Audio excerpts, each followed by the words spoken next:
It is May 28th, 2021, and I want to welcome any of you who are watching live. And if you're watching live, we would love to hear some of your thoughts, comments, and questions, specifically questions on tonight's topic. And again, we're continuing on with our theme of getting tools, tips, and practices for managing some of the hardest stuff in life: alcoholism, addiction, depression, even suicidal fantasies. And so we've got three extraordinary gentlemen, all who work with wholehearted.org. If you saw our previous show, you know a little bit about it, but we're going to go deeper into what Wholehearted is all about. We're going to learn more about TJ and his wonderful work in conscious recovery. And to kind of get us going, I'm going to put the spotlight on my partner here. This is Trish. Trish, how have these issues impacted you? And I know that you have a strong feeling about why we're doing this show 2 weeks in a row. Yeah. Well, mental health, aka the chemistry that runs through your brain, is some of the most important health that we can focus on, in my opinion. It is the focus of self-love. Scott, and maybe you guys don't know, but I run a show every Thursday morning called the Self-Love Show. And it's not just about, bubble baths and, face scrubbies, but really looking at the things that create the patterning in our life. And that's what, in my opinion, is what addiction is that it's you become addicted to either whatever chemical.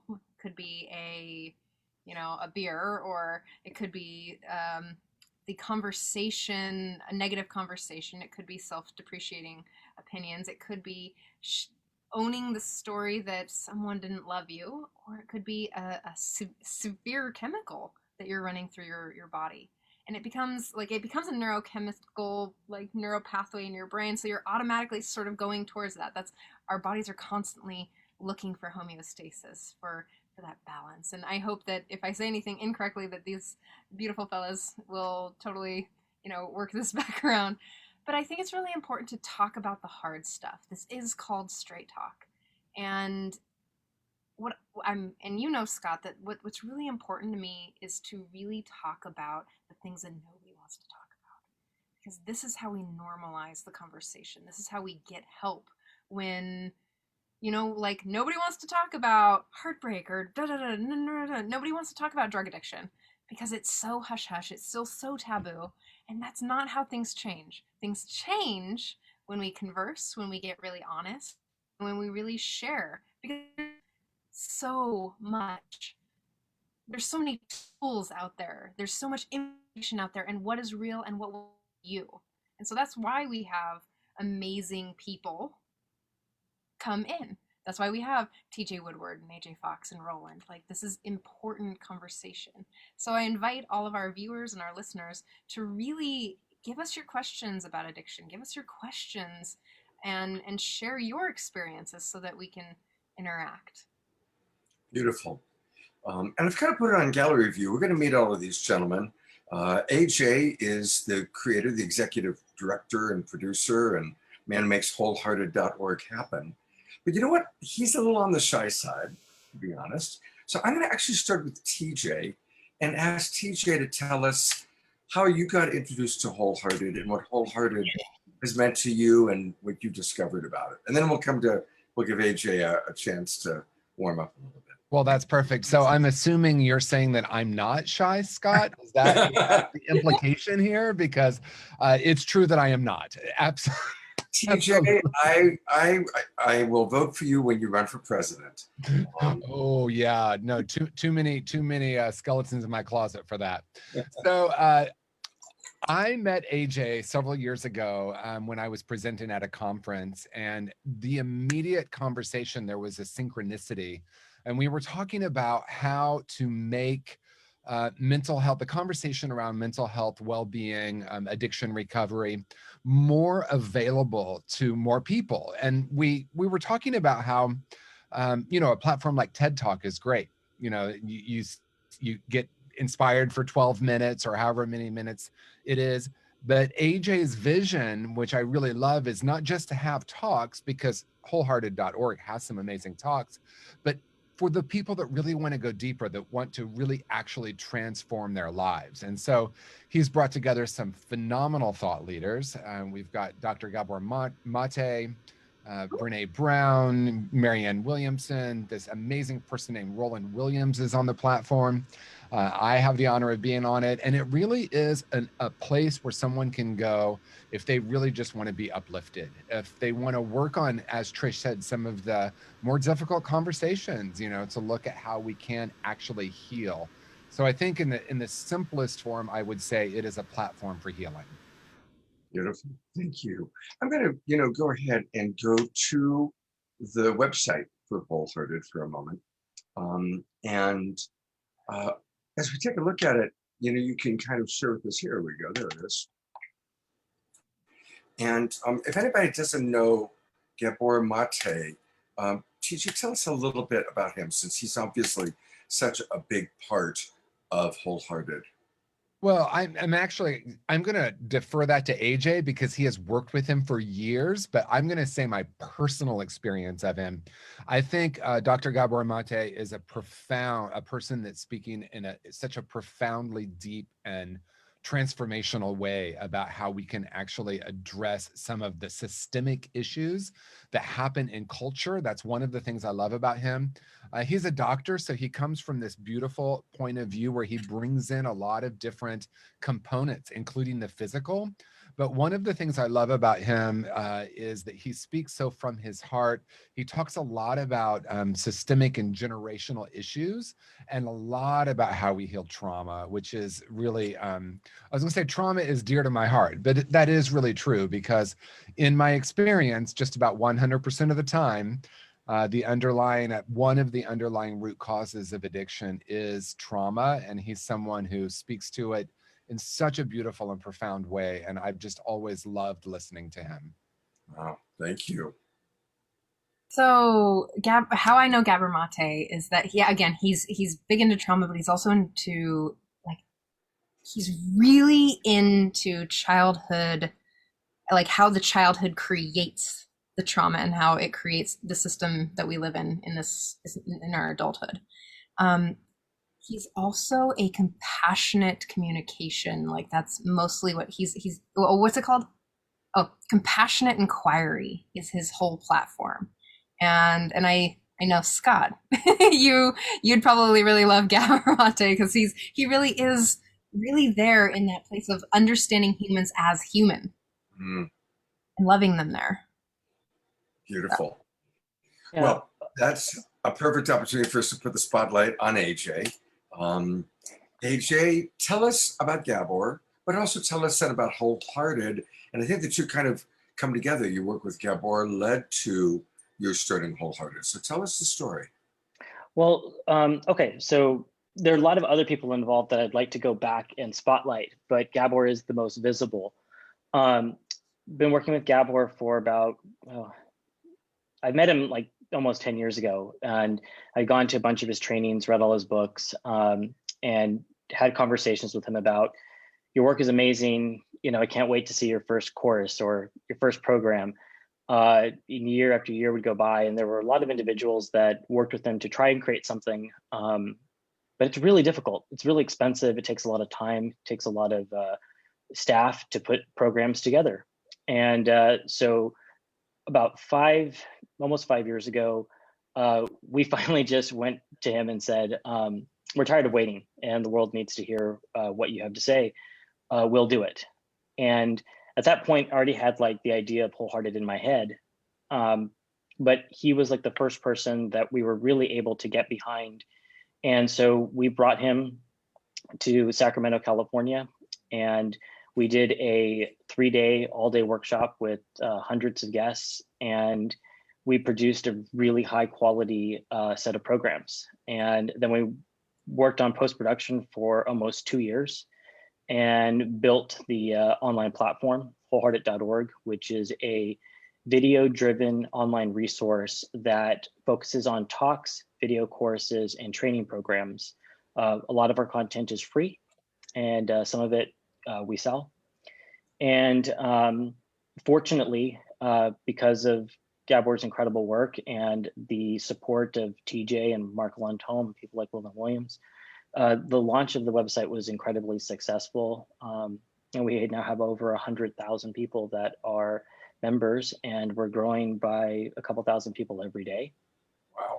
And so what I would like to say about Gabor is he is one of the most compassionate people I have ever met in my life. And he's got an energy and a presence around him where he almost always says something unexpected and enlightened, but it is wrapped in a very human and I would say flawed in an affectionate way. He embraces humanity. He embraces his own trauma, his own issues. He's very open about it. And he is one of the safest and most gentle people I've ever met. And he's been incredibly generous with his time and with his knowledge and with his wisdom. And he really doesn't want or ask anything of anybody. He kind of just gives. And I think that's also why he's so popular and successful. He's at a point in his life where he's privileged enough to be able to give as much as he does. And he's really dedicated to that. The programs we have with him on wholehearted.org are the most popular programs that he has in existence. There's many people that have engaged in the programs, and we've been fortunate enough to offer unlimited scholarships to them for anyone who needs it. Going back to how TJ and I met, one of the things that really stood out to me about TJ was, first, he had a lot of enthusiasm, right? He's got this thing, he's got conscious recovery, and he knows it makes a difference because he's helped so many people with it. And I met him at a conference. He handed me his books and we kept in touch. And I saw him speak. And when I saw him speak, I knew that his work is the practical place where Gabor leaves off. So Gabor is excellent about talking about trauma and what's going on in the world. And he does have his compassion inquiry technique, which helps you. Well, he uses it and he trains people on how to use that to find out what's underneath the pain or the adaptation or the behavior that people adapt to the traumas they have in childhood. But he's not like a how-to person necessarily. So the courses we have with him are, very expansive and detailed, and they're practical. But what's really wonderful is the conscious recovery programs that we have with TJ. Those are practical experiences. They're very much participatory that walk you through how to actually craft your own recovery and make a journey, because what recovery in my mind has always meant, which has always appealed to me about TJ, is what are you recovering? You're recovering yourself. And we have a talk with TJ. It's a free talk on Wholehearted. It's called The Return to Wholeness. And he says, you're born whole and perfect. The journey of recovery, the journey of building a quality life, a recovery that you define as yours through your own compassion and without judgment, is about returning to who you were before what he would call a brilliant strategies or an adaptation or coping mechanism. And so his work in conscious recovery, I saw after doing so much work with Gabor, as this is the way that individuals that need assistance can really put their recovery into practice.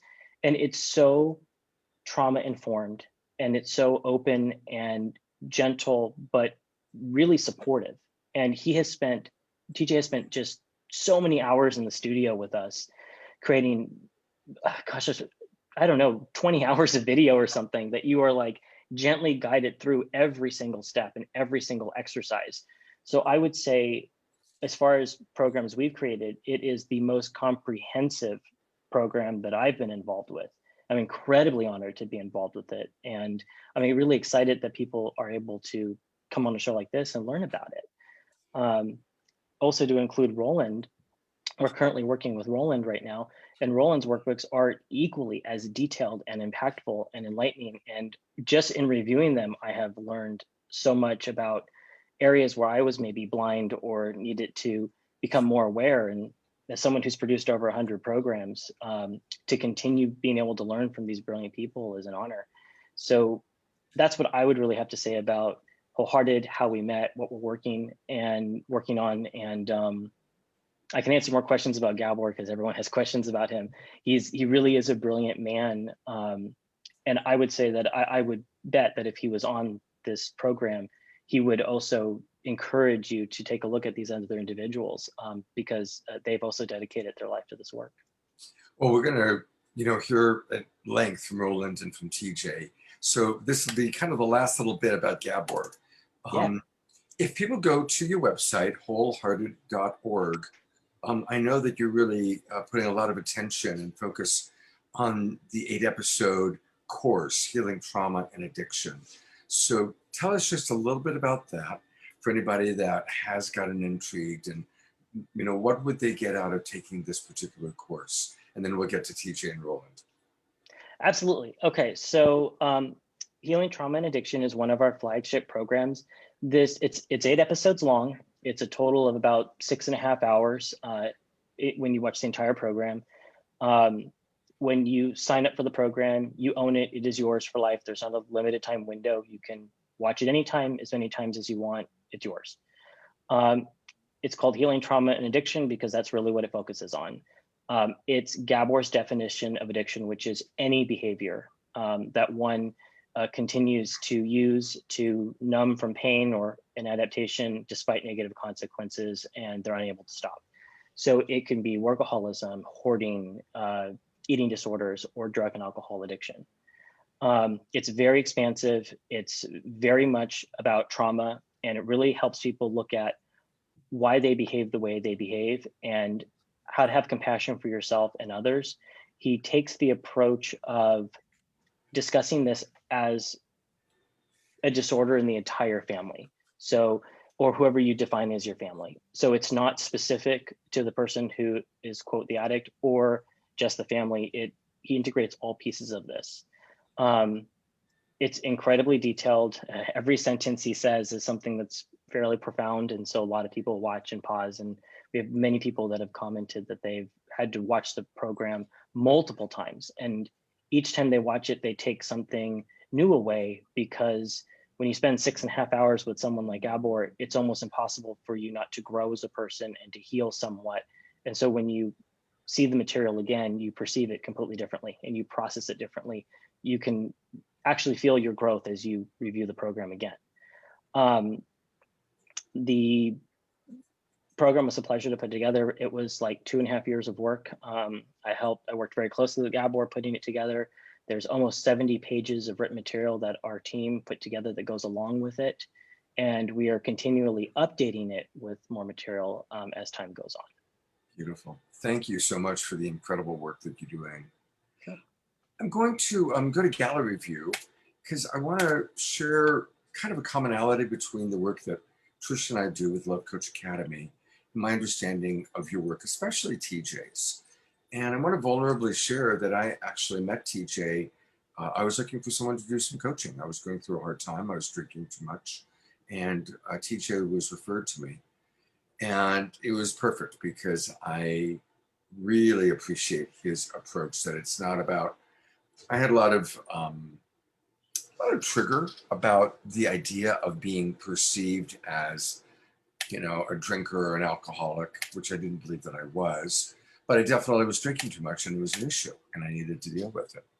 And I love TJ's whole focus of bringing it back into wholeness. And it is similar to something that Trish and I teach. When people ask us, well, what's the difference between love coaching and traditional therapy? Our standard response is that in traditional therapy, people are diagnosed and evaluated, and God bless, therapists spend many years learning how to diagnose and evaluate what's wrong with somebody. In Love Coach Academy, we don't think there's anything wrong with anyone. We just recognize that life is friggin' hard. Life is difficult. Life is challenging. And we adopt coping strategies, as TJ calls them, brilliant strategies, that initially really help us to deal with life or to have more fun. But then those strategies become compulsions or addictions, and they get out of balance, like most anything juicy in life, right? So I just wanted to acknowledge that. And with that, Trish, anything you want to add about that before I turn it over to TJ? No? Okay. So with that, I am going to put the spotlight on my friend and my coach, and someone I have tremendous respect for, TJ. Oh, thank you so much, Scott. And I'm just so deeply honored to be here. Roland and I have worked together for years, and we are really connected. And, all of you, I'm just so incredibly grateful to be here and to be able to share about conscious recovery and really how we are shifting into a new way, in my experience, a new paradigm of how we look at addiction. And Scott, you said it so well. Those of us who have worked in mental health or addiction work for any time have realized that it's really so much of it is the Western medical model, which is asking what is wrong and how do I help you fix it, right? And the what is wrong is a symptom, and the symptom tends to be looked at as the problem. And so whether we're talking about physical, intellectual, emotional, or spiritual, the holistic approach is not looking at what is the problem and how do we get rid of it. It's looking at what the root of that issue is. And I think that the number one thing out of the gate that I want to share is that I've identified shame as one of the root causes of addiction. And a lot of the way that the approach is, looking backward, Roland and I, we've been around for a while. We've been around this world since 1986, right, Roland? And there was a lot of, I would say, unconscious shame that happened in the way people were treated. And I want to be really clear, I don't mean it was conscious.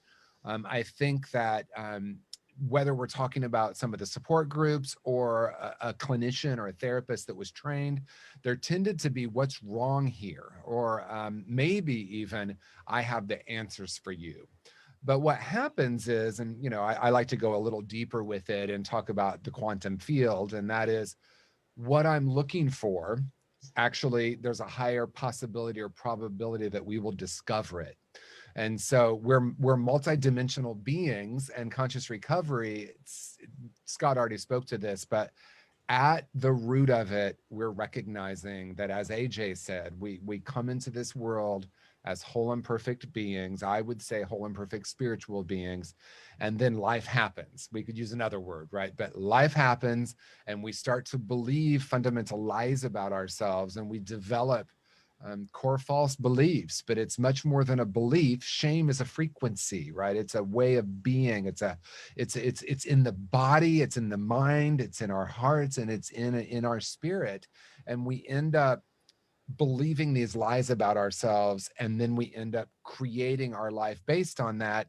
And gosh, when I even saying that, I'm like, of course we drink and use and sex and shop and all the things that we do to not feel that, right? And so, similar to Gabor, I like very simple, and this, maybe it's overly simplistic, but addiction in its simplest form is looking for something or someone, some behavior outside of ourselves to try to manage something that feels out of alignment within.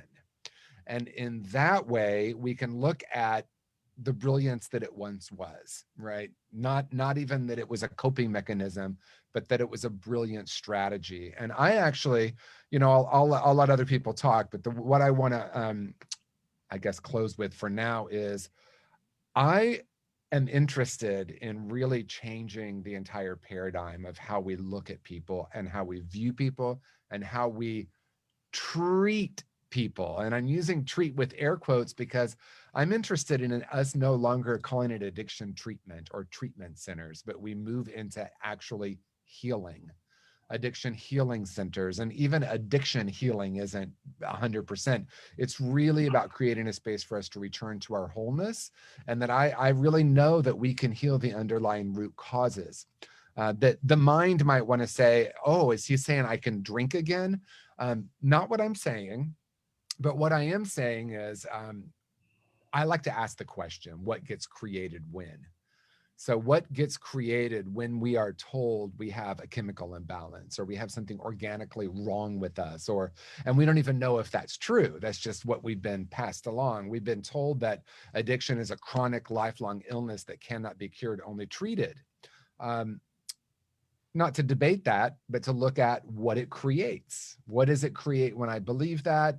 What does it create when we tell our clients that? What does it create when we believe that about our loved ones?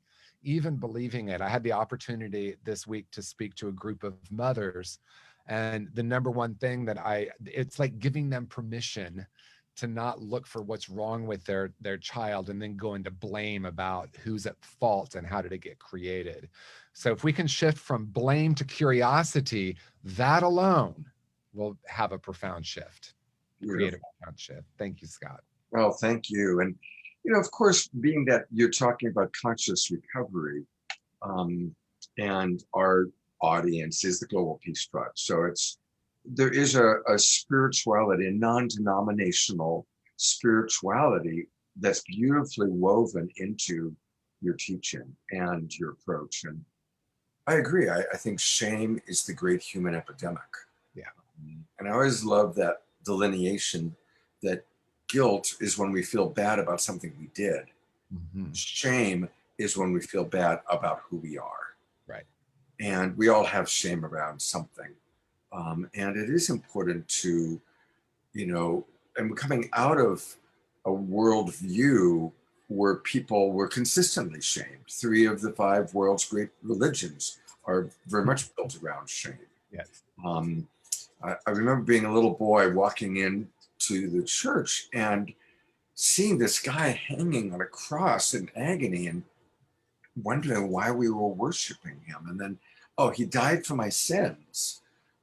Wow, I didn't even know I was that bad, that this beautiful man that we worship died because I'm a bad boy. It made no sense to me. Still doesn't make any sense to me, honestly. So alleviating shame is something that, if we alleviated shame in this world, I really believe 95% of our problems would evaporate, would dissipate. Well, that's exactly right. Because if you look at what's happening in our culture in the last 14 or 15 months, because the counterpart to shame is blame, right? And so if I haven't healed my shame, then it gets externalized and I go into blame. And blame is one of the lowest vibrations. Right. And we see a lot of it in our culture right now. And perhaps it's always existed. It seems pronounced right now. And I look at it as an invitation. It's an invitation for us to heal. And, I know other people are going to talk, but maybe later we can talk about how you actually heal shame, because it's really, really different than the way you work with guilt. So I love the distinction, and maybe we can talk more about that later. But, the healing is at hand. Let's put it that way. TJ, I want to bring Roland up. And rather than me reading, and then he went to this college and he did this, that, and the other thing, I would love for you to introduce Roland for us, because you've worked with him and you have a more personal connection. It's so interesting, Roland. I get the privilege of introducing Roland a lot, and I don't know what that is, other than I'm one of the luckiest guys ever, because I get to just talk about this incredible person. You talked about enthusiasm, and that's something that I can say about Roland. It could be that we're both Leos, right? It could be that, but Roland is someone who I would describe as a bigger than life, visionary person on planet Earth. And when we met, actually, I heard you speak a couple of times, but when we actually had an opportunity to meet, there was a synchronicity of energy. And I was actually applying for a job, and Roland, with his humor, was like, "No, I don't think this job is right for you." Wow. So I think there's something bigger here. And so the word that comes to mind is visionary, and the other word is pioneer. He's someone who has helped start treatment programs. He's someone, what I like, there's almost like a yin and yang quality. He's a straight shooter, and I love that about him, and a heart of gold. So I could say all kinds of things about his accomplishments, but that really is the bottom line, is that, Roland, you're someone that has this beautiful heart and so dedicated to this work and helping people. Beautiful. Thank you, TJ. So Roland, I'd love for you to, because you have been around for quite a while. You've done a lot of work. You've supported a lot of different communities. Let's tackle that topic of shame. What what are some of your tools, or what do you say to people when you hit that place when you're coaching them where they acknowledge that they have tremendous shame about their alcoholism or their anything? How do you support people in that way? Well, let me just first apologize. I have an elderly bulldog at my feet and he's snoring, which he does all day long. And so if you hear that in the background, that's my dog snoring. He's an old man. And he has no shame about it, by the way. He has no guilt and no shame about that. He will snore and pass gas and all day long and has no shame or guilt about either one. I think what comes up for me, and I love these guys, I love this forum. One of the things I've been in this business of trying to help people who are struggling with addictions and all of the repercussions of having a life that's full of addictions and acting out that goes with that. I've been working with people trying to pick up the pieces for the last 35 years.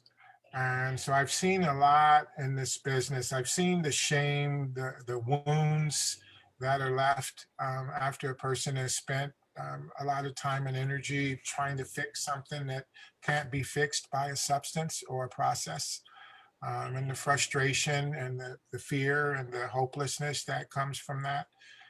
And one of the things that I've noticed over my professional career is that there aren't enough, and TJ has alluded to this, and AJ has alluded to this. There aren't enough people, I think, in the business that are doing the right thing for the right reason. I think that things shift. I think we have a lot of people who are telling people what they need to do and telling people what needs to happen in order for them to get better. And sometimes there's a conflict of interest. Sometimes people have their own agenda. The teachers, some people shouldn't be teaching. Some people shouldn't be therapists. Some people shouldn't be the boss of other people. Some people shouldn't be parents, bosses, etc.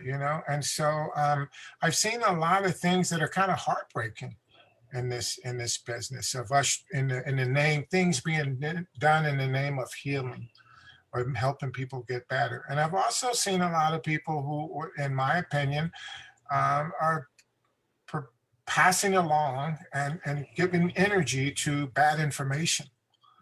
Like the message that they're sending is and could be considered the wrong message. Certainly it might be the wrong message for some people. And it's being presented as though it's a fact. And it used to be blasphemous to challenge some of the dialogue that was happening in these places and by these people.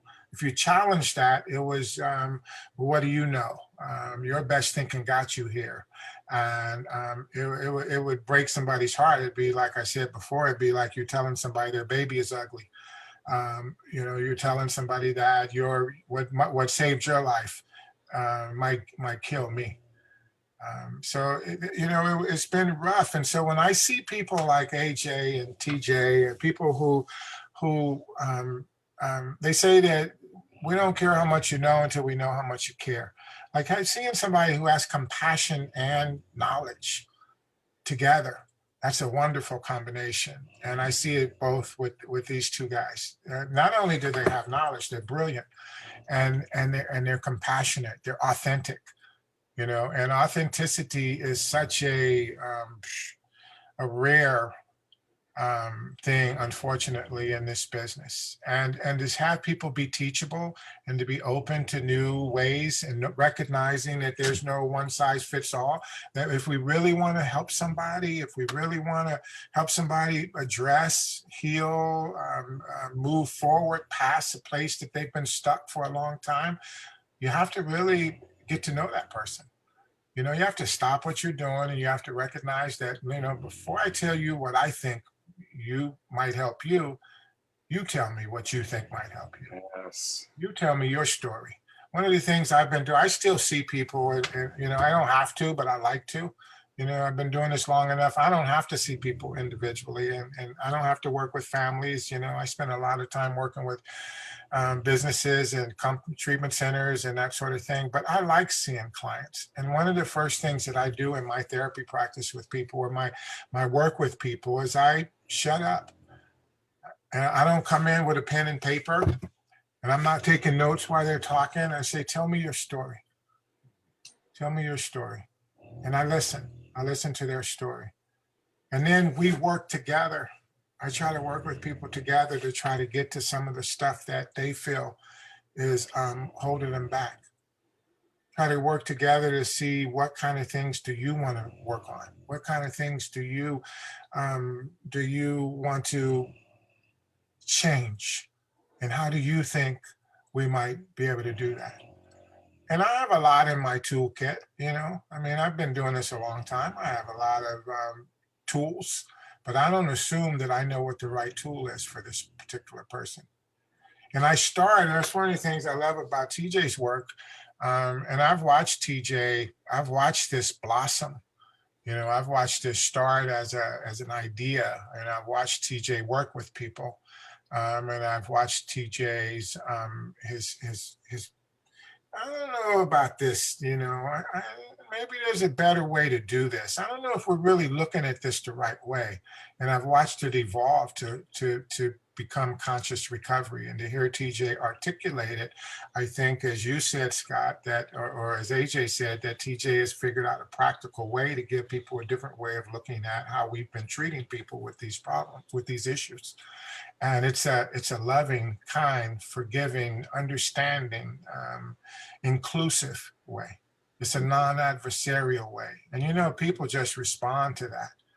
People respond to that. That's so core. that people just want to feel like I'm not being judged, I'm not being pigeonholed, I'm not being forced into a box, that I'm okay to be who I am. So maybe if I don't start from a place of being not okay, I don't have to. The goal isn't to make you okay, by the way. And TJ's model really, TJ put words to some ambivalence that a lot of providers have had for years. And one of the things, and this is something in common with TJ and AJ, I've had people approach me many times, say, look, I want to do something in this field. I want to open up a treatment center. I want to write a book. I want to do this. I want to do that. And you know what most of the time happens is that people don't follow through with it. They don't put the energy into actually making it happen. And you're looking at 2 people, 3 people, and myself included, that actually put the energy into saying, look, I got an idea. I believe that there's something that we can do to have some impact in the struggles that so many people are going through, that we all have a personal attachment to somehow. You know, we all have a personal attachment to this struggle, to struggle in general. Everybody knows what it's like to struggle. That people with drug and alcohol issues don't have a monopoly on struggling. Don't have a monopoly on making bad decisions, or making not decisions that can be looked at as self-defeating. But these guys said, I want to do something about it. And they actually are doing it. And that's inspiring to me. And I think that encourages other people to do it, you know, to say, I'm going to put some energy into seeing if I can change my direction. So that's kind of what I want to say. I don't know if I answered your question, Scott, but I'm sorry. No, it's beautiful. I mean, I just want to acknowledge how much I appreciate that. Even though you've been in the business for 35 years, I loved what you said about how you start from scratch with each person. You shut up and you listen. That's so beautiful. And it is so different than, I'm the expert. All right, I'm here and I'm going to tell you exactly what you need to do. Yeah. There's a wonderful quote. We've had Deepak Chopra on Saturday Night Live a few times. And he has a wonderful quote. He says, people do not die from cancer. People die from the diagnosis of cancer. And that so sums it up. It so sums up how an evaluation or a diagnosis can just set us reeling. And obviously, recovery, you know, it's a big business. You know, it's thousands of dollars a day to go to these recovery centers and live the life of Riley and get all the treatments, and then, what's the numbers are staggering. Something like people go to them 8 times before they quit or whatever it is. So it's beautiful, the alternative that all of you are providing, and that it's compassion based. It's, and again, that's Love Coach Academy. Our whole teachings are built on what I learned from my mentor, Marshall Rosenberg, the founder of Compassionate Communication. So it's that presence and that compassion that's beautiful. Trish has offered to share a little bit of her story, and I think that'll lead to some interesting conversation.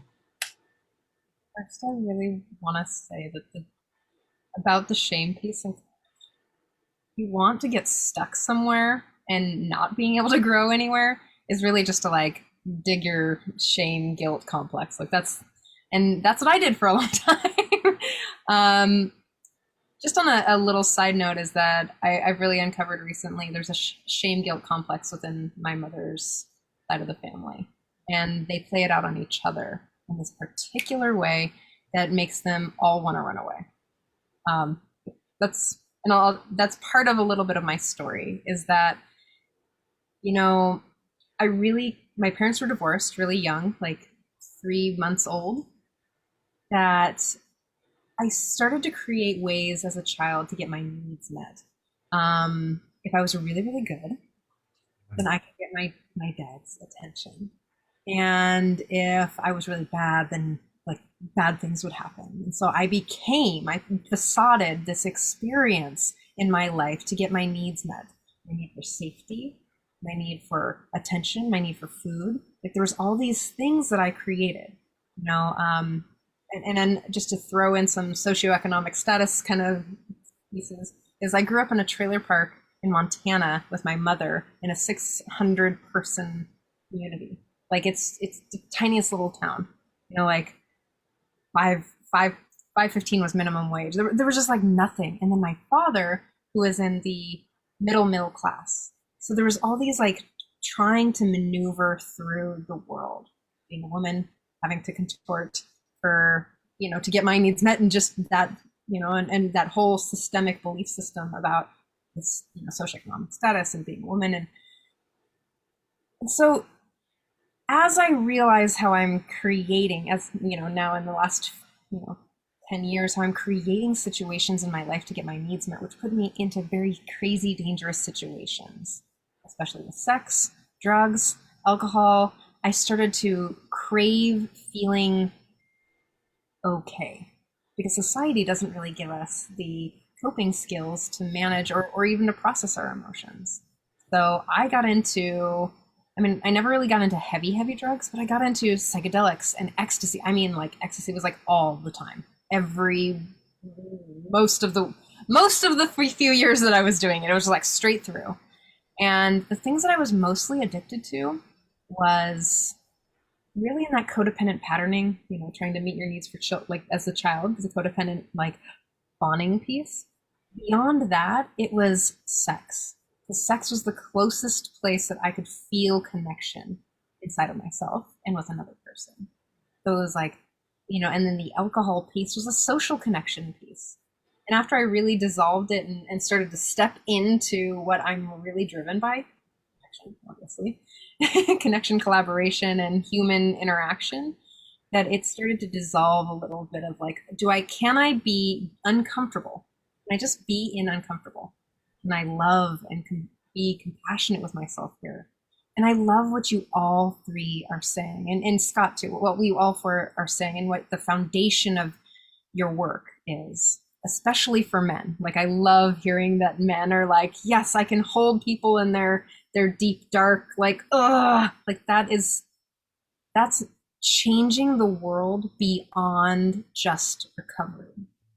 That's changing how we interact with each other on a global level, like just showing up and seeing the person for all of that they are, and making them whole and complete, and looking at them that way. Like, thank you.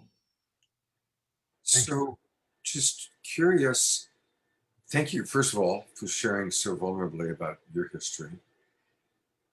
Because I know you very well, you're one of my dearest friends, and you are now sober and you are discerning and you know, are a healthy, balanced woman. What were some of the tools? What are some of the things that got you there? That got you from that one place where you're putting yourself at risk to where you are now? Well, the biggest thing was stepping away from people who were shaming me. Guilt and shame, that was just literally like the whole spiritual community. I had to step away because there was like, anger's bad. I stuffed my anger for fucking 30 years. Okay? Like that wasn't okay for me. That just created so much stuff. So when I started to step away and was like, well, okay, that's not actually helpful. In fact, it creates more I'm bad, wrong, and I'm unlovable. The it's all good thing didn't work for me.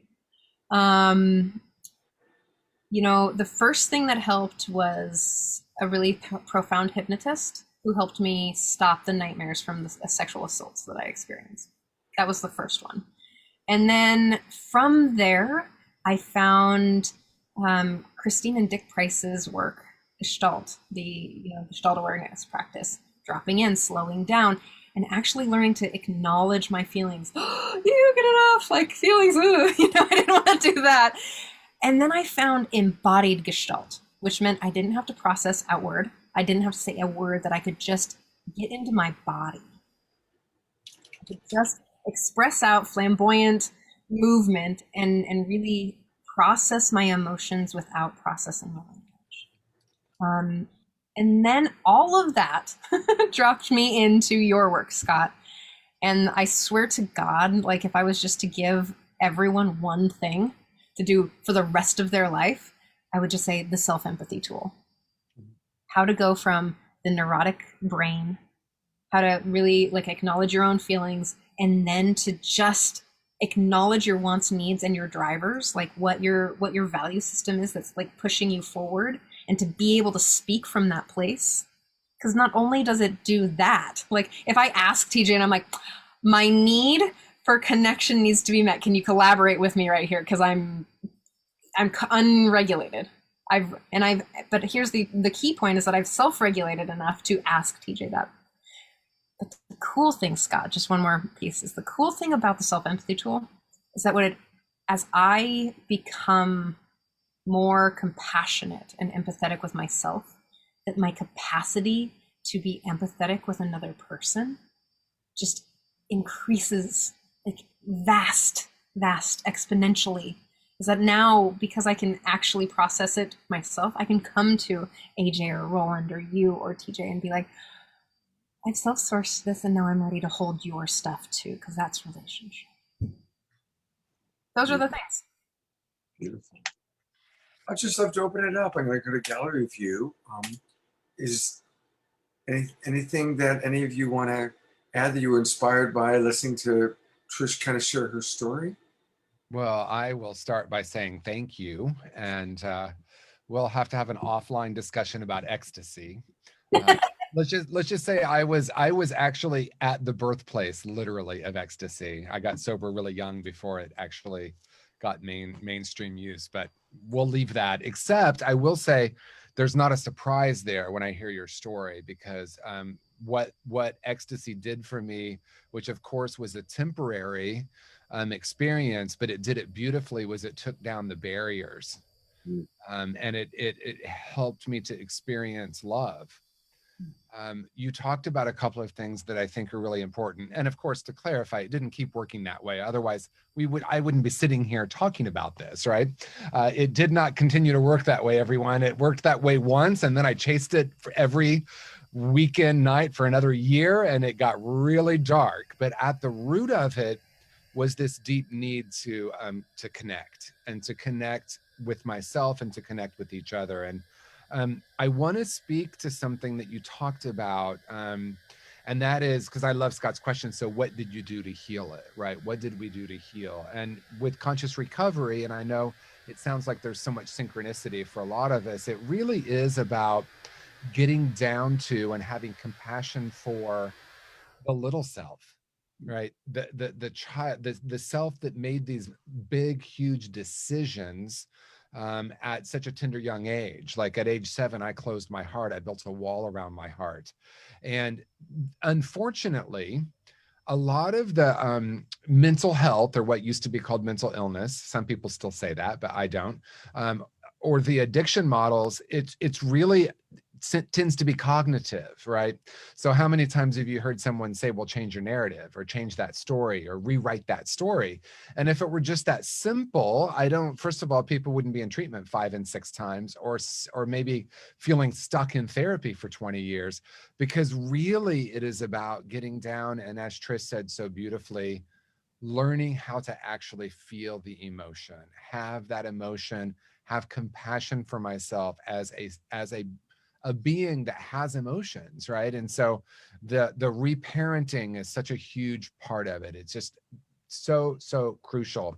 The other thing, and I'll close with this, Trish, I love that you talked about the spiritual community that only, really, I was part of a spiritual community, and they literally would say, oh, cancel, don't say that, that's negative, don't talk about anything but love and light. And what I did was I buried what I thought was my humanity, and I thought there was something wrong with my humanity.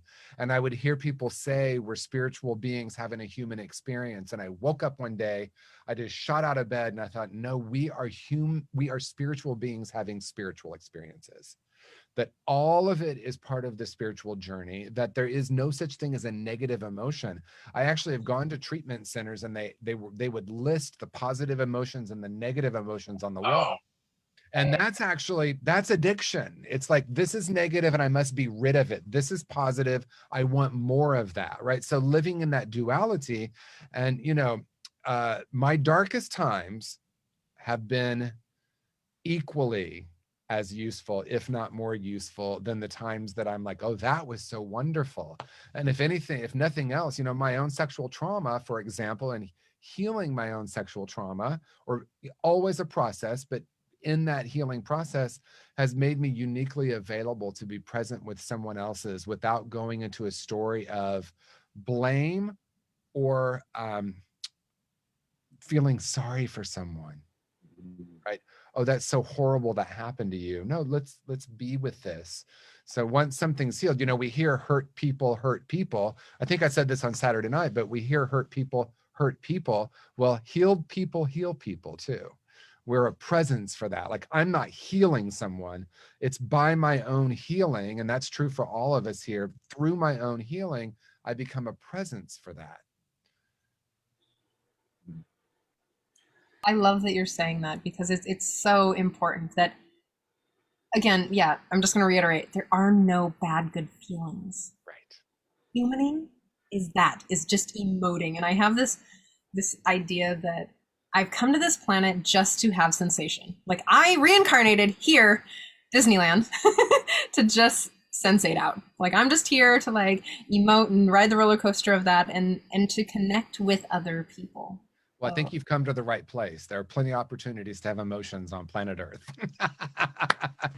Body's really fabulous. That's right. It does all sorts of things. There's pain. There, what we've considered as pain. Right. No, I do want to say one thing, because I have this thought about healing. I have the word healing, and I haven't been using it for a very long time, because I went to speaking of sexual trauma. Sorry, Scott, I'm taking this somewhere. Go for it. I went to this beautiful healing retreat.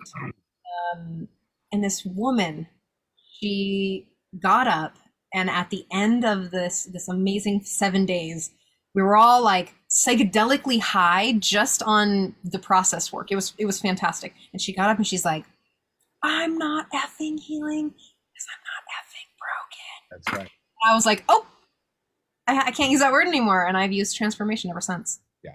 But I use healing when it's someone else's, what their understanding of language is. Right.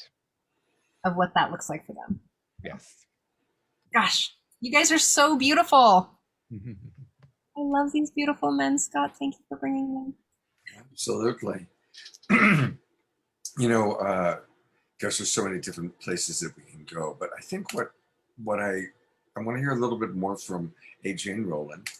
And I just, since we kind of went down that road, there's a very famous spiritual teacher that I got to know, and he talked a lot about how on this planet, in this plane of consciousness, because of the illusion of separation and because of being in animal bodies, food and sex are amazing.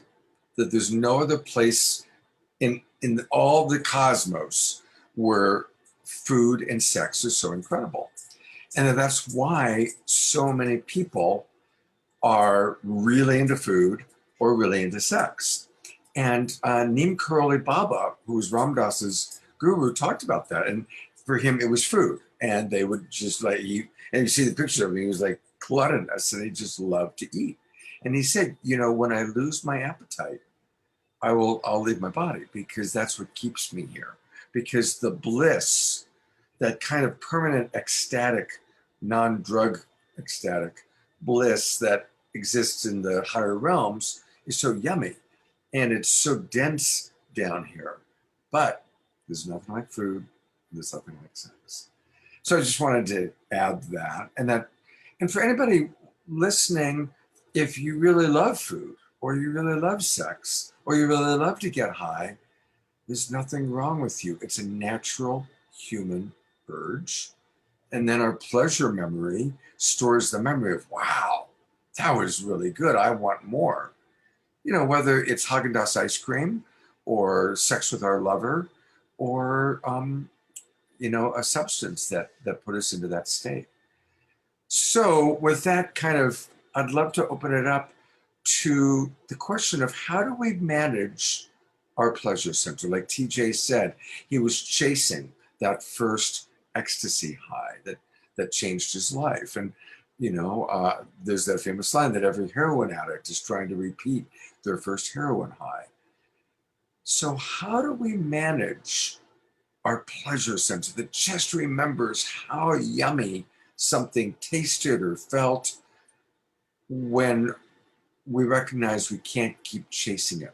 We're chasing it. The compulsion is now causing more damage than good. How do we tackle that one? I'll open it up to anybody who wants to. I want to say something. Yeah, I just want to say a couple of things, actually. For people that have gotten to a point where they've figured out the way that I deal with the thing that I'm chasing, and people sometimes are trying to get away from something, and people are sometimes trying to get to something. So people are sometimes running towards it, and sometimes people are running away from whatever it is. They think that the substance or the process is going to help them to achieve something that they don't feel they could achieve on their own, or they think the substance or the process is going to help them get away from something that they don't feel that they can get away from on their own. And drugs and different kinds of behaviors are real effective at that. You know, it's real effective at changing the way we feel. It's real effective at providing a temporary, usually a temporary anesthetic, you know. But it often, as TJ mentioned, it doesn't last. And then we're off to something else. And I want to say something about the people, your listeners that you might have that are wanting to be real conscious and wanting to really have a full expression of emotions and have a clear, higher way of thinking and viewing and being in the world. But they've gotten caught up with the drugs and alcohol, or whatever the process is. They're caught up right now. So there's some people that I have a higher self inside of me somewhere. I know that. But what I'm doing right now is not consistent with that. Like I'm doing some stuff right now that I know is blocking me from being my true, authentic, higher self. And I've actually transformed into something that's very different than I want it to be. And I don't know how to get out of it.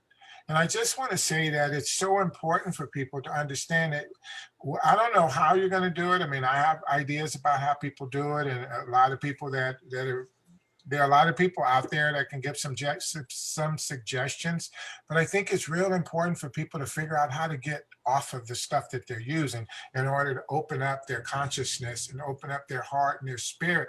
Like the first thing, like abstinence it's not recovery. Abstinence is not recovery. Abstinence is just a prerequisite for it. Like people got to figure out, how do I get this stuff out of my system first so that my brain is working, my heart is working, my spirit is open. And I think that a lot of people are stuck because they don't know how to get past that. And they think that And it could be your journey, but a lot of people think that maybe I can still be my higher self while I'm doing heroin and while I'm doing cocaine and while I'm smoking crack and while I'm drinking to the point where I'm blacking out, while I'm doing this behavior that's contributing to me feeling like I'm hurting myself. Knowing that, as TJ said, it stopped working a long time ago. And I haven't stopped doing it because I don't know how, or I'm afraid of what it's going to feel like when I stop. Some drugs have actual physical withdrawal symptoms that are miserable. Alcohol withdrawal can kill you. I mean, the reality is that you can die from alcohol withdrawal. So I think that it's important to encourage, for me it is. I think it's important to encourage people that, try to find a way that works for you to get the stuff out of your system for long enough, take a break.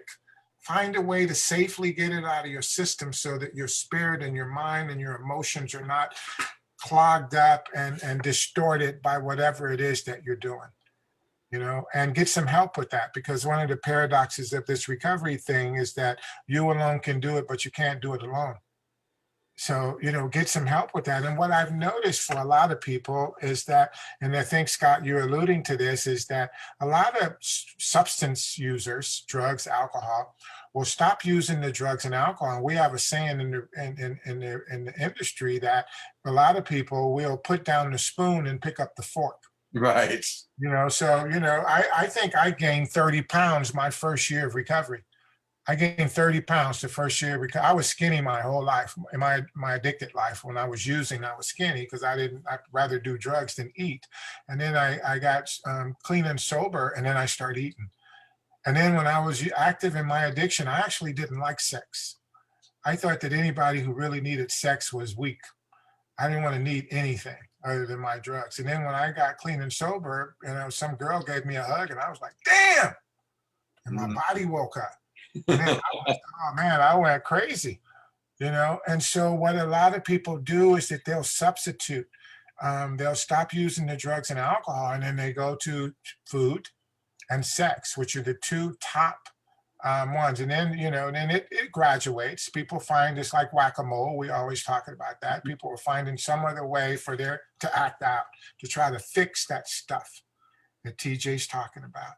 Try to fix that stuff that Gabor is talking about. Try to fix that stuff that you're talking about, Scott, and that Trish is talking about. That stuff that's inside. It just is. I don't really know what it is, but I know it needs some movement. I want to move it from where it was to another place. I don't know what that's going to look like, but I know it's an inside job intuitively. And people will find, we have such a low tolerance for discomfort. And so when we feel uncomfortable, we think something's wrong and I need to do something, take something, drink something, screw something, eat something in order to feel better. And so what I've learned in my years to me is that it's not about feeling good. And like what TJ said, sometimes some of the most difficult events that have happened in our life have been some of the most necessary and some of the most healing and some of the most like springboards into a new awareness and a new way of being. And so to put a label on that I'm going through something right now and it's bad and I shouldn't be going through that, maybe it's not that bad. It may not feel good, but that doesn't mean it's bad. Yeah. And I just think that, I felt like I really wanted to say, if in summary of what I'm trying to say, how important I think it is to, if you want to grow, if you want to heal, for lack of a better word, and you're active right now in some addictive behavior, and you know that by your own definition, not by my definition, by your own definition. If you feel like you're active in something that's self-defeating and it's an addictive type of behavior, because this show is about addiction, I would encourage you to try to get abstinent. Try to stop using so you can get the clarity that you need to do the work that you need to do. I just want to say that. It's beautiful. Thank you so much. Thank you. I do want to read a couple of comments that have come in from our listeners or people who are watching.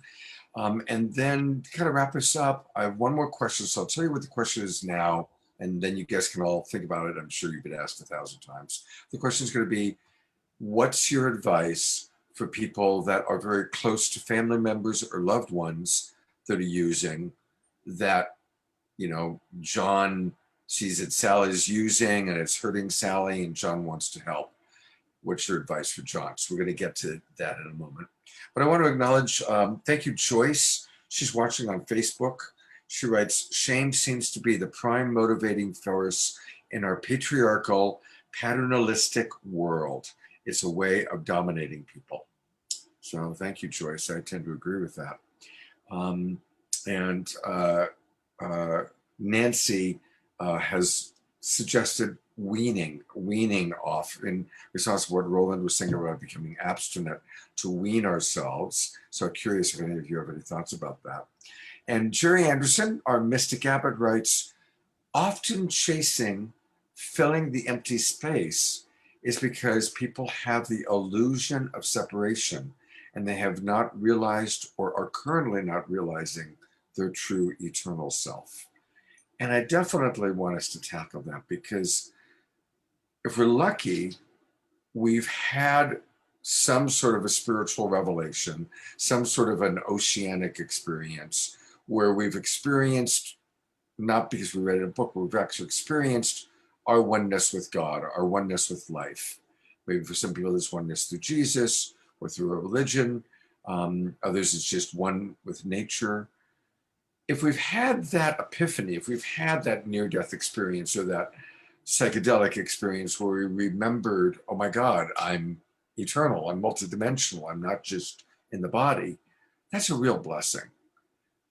But for people who haven't had that experience, then hearing us talk about the illusion of separation and being connected to the one can almost seem like we're, you know, you haven't been invited to the ultimate party, right?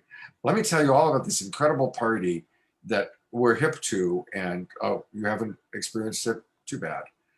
It's a hard one. I have a lot of compassion for people that haven't had that experience. My mother had never had that experience, and dying was very difficult for her. She was a good Christian woman, but she really didn't know what was going to happen when she stopped breathing. So I'd love to kind of open it up. Does anybody want to tackle that? Like, I see TJ smiling, so I'm going to put the spotlight on you, TJ. Well, thank you, because that's really the core of conscious recovery. It's that we come into the world deeply connected with our true nature, and then we separate from that true nature, right? So identifying the three root causes of addiction as unresolved trauma, spiritual disconnection, and toxic shame. And I think sometimes when we hear the term spiritual connection or disconnection, we might think of something up there or out there. And really what we're talking about is our true nature, our essential beingness, right? And so regardless of where someone is in terms of spiritual belief, because a lot of times we think spirituality is a belief, and actually that lives in the mental room. There's nothing inherently wrong with that or right about that. It's just beliefs are thoughts. Spirituality to me is an experience, and it's really an internal experience. And so what he's saying is so powerful, because it is in the separation from that. The separation from my true nature is what creates the belief that I need that fulfillment from the world. And it's not just a belief, then it becomes the experience, right? Because I've separated with my true nature, and I have an experience. You know, I love what Roland said. I hugged her and whoa, right? Oh, I had that experience. There was something that happened. And now I'm thinking that can bring it to me. And it does temporarily. And, you know, in some recovery circles, they use the term, they talk about having a God-shaped hole. And then they say only God can fill that. But I actually want to offer a little different perspective. The idea that the idea of God, whatever that means to you, is supposed to fill that, to me, is actually still an addictive thought.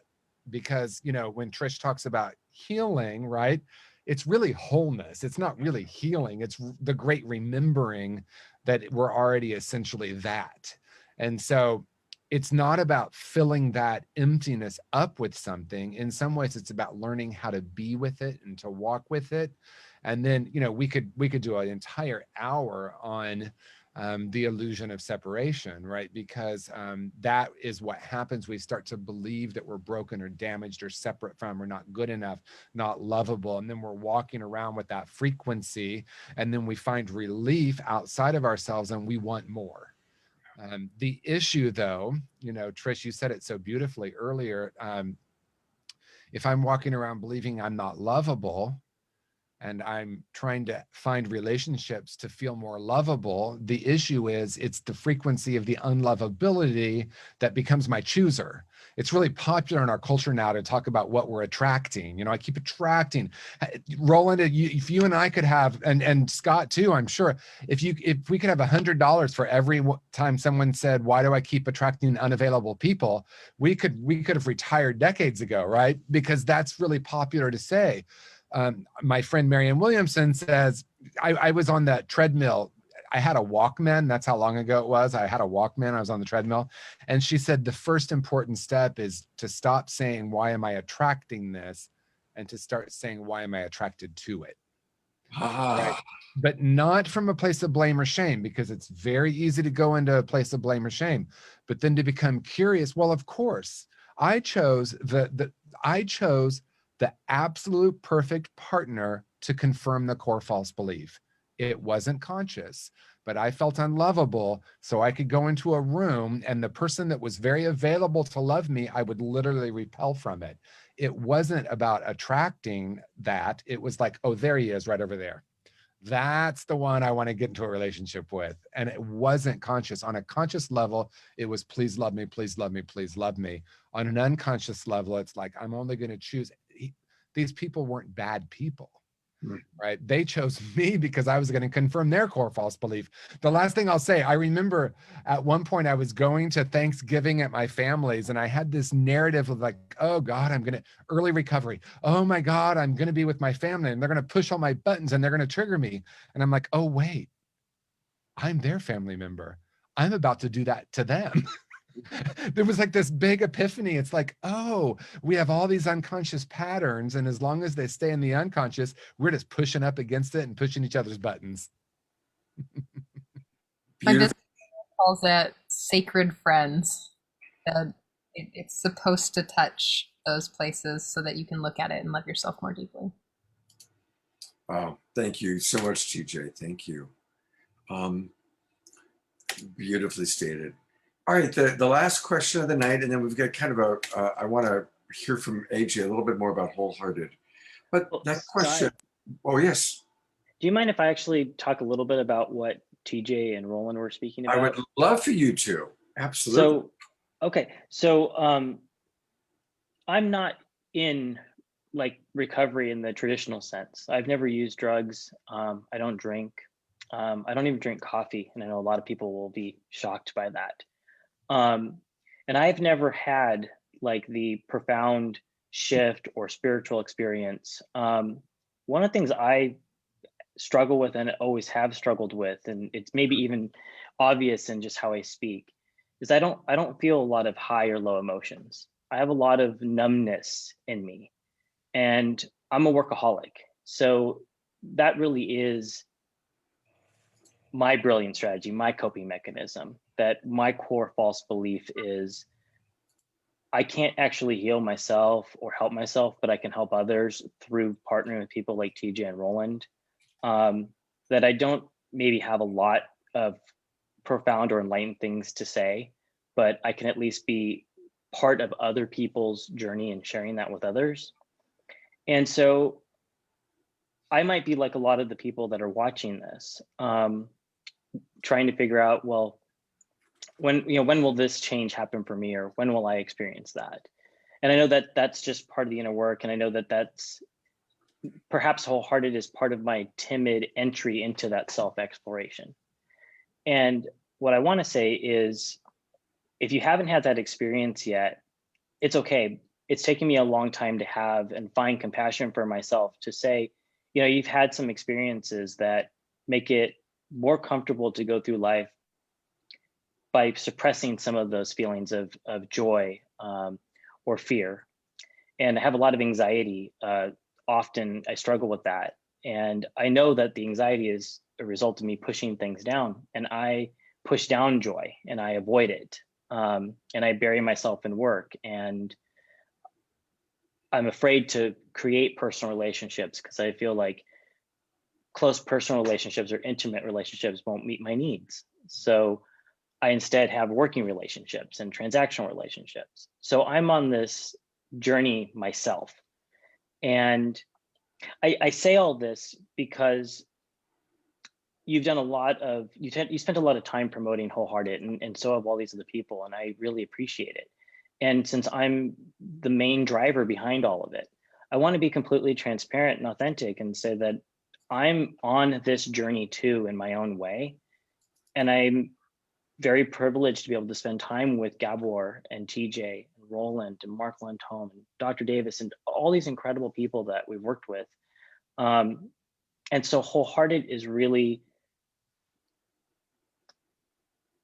an exercise of me being able to learn a little bit about myself, but also my interest and desire to share what these people have with everybody else, because I have a lot of my own wounds. And so I know a lot of other people do out there as well. And one thing I have really learned is there's no difference, at least in my perspective, between my workaholism or my struggle with anxiety and somebody else's struggle with drugs or alcohol or other addictive behaviors. And the thing that's really stood out to me is when you can get to a place of curiosity and openness and compassion for yourself, then you can truly have that for others. And I have windows of time where I have that, and I have windows of time where I fall into shame and judgment, because that's, feels safer sometimes. And I had lunch with TJ, and there was an uncomfortable situation with another person that was there, and I know he remembers. And TJ said, when things get uncomfortable, sometimes his response is to retreat. And it stuck with me because that's exactly my response. If I feel shame, if I feel embarrassment, if I feel struggle, I want to run away, and I want to avoid anyone I ever saw when that happened. He also said, judgment cuts off connection. If you judge, you aren't able to connect. You're not able to see yourself in someone else. And I've never forgot that. And I think about that all the time. And I don't think I've even told him this, but it's these little pieces and experiences that make me feel more okay about being alive and a little more comfortable being in my own skin. So I hope that when people go to Wholehearted or anywhere they go for information and they get to see people like Roland and TJ, that whether you're in recovery or not, or struggling with an addiction or not, these individuals have so much to say that you can apply to all walks of life. And their philosophy and approach comes from their own lived suffering and pain and wisdom. And so there's thousands of years worth of wisdom on wholehearted.org. And that's really what it's all about. And over half of our material is free. You don't need any money to see it. And so my favorite talk of TJ is called Everyday Compassion. So if you go to wholehearted.org and you click Discover in the top, you'll see Everyday Compassion featured. It's an incredible talk. I am so privileged to have been part of helping TJ put it together. But there's just really so much there that can make a difference for people. And I hope sharing that lets people know that you don't have to be at a place of having figured it out or healed or making a lot of progress to be of help to others and to continue helping yourself. At least that's my story. Beautiful. AJ, you're a wonderful speaker. You're very, very concise and clear, and you're a wonderful speaker. Thank you for letting me share. Absolutely. And I'm going to go back. I did pull this up while you were talking. Again, please go to wholehearted.org. There's so much. And like he said, half of this is all free. It's not just, it's incredible how generous AJ is with providing this. And it's beautiful how many amazing people he's got contributing, including our friend Marianne Williamson, who's been on Saturday Night Live several times. Of course, TJ and Roland, who you've met tonight.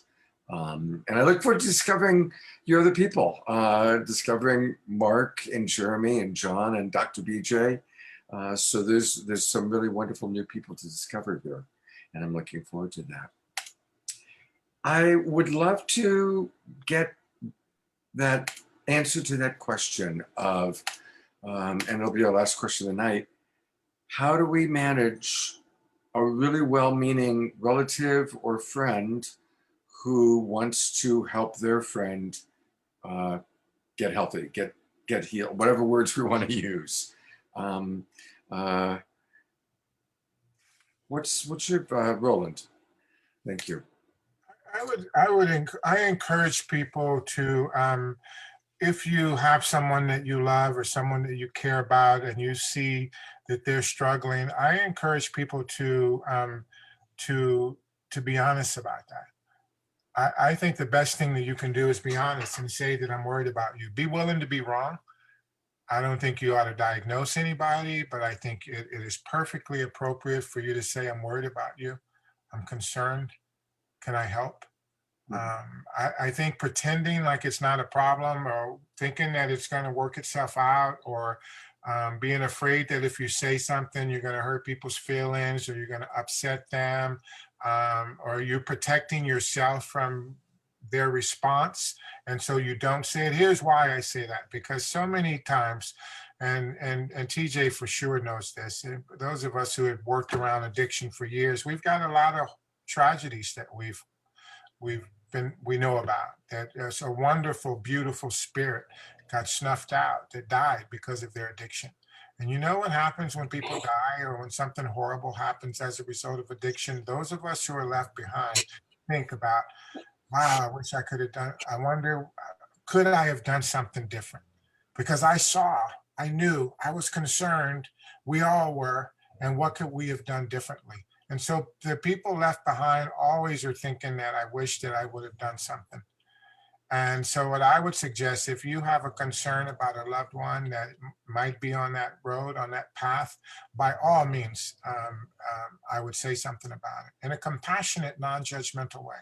I'm worried about you.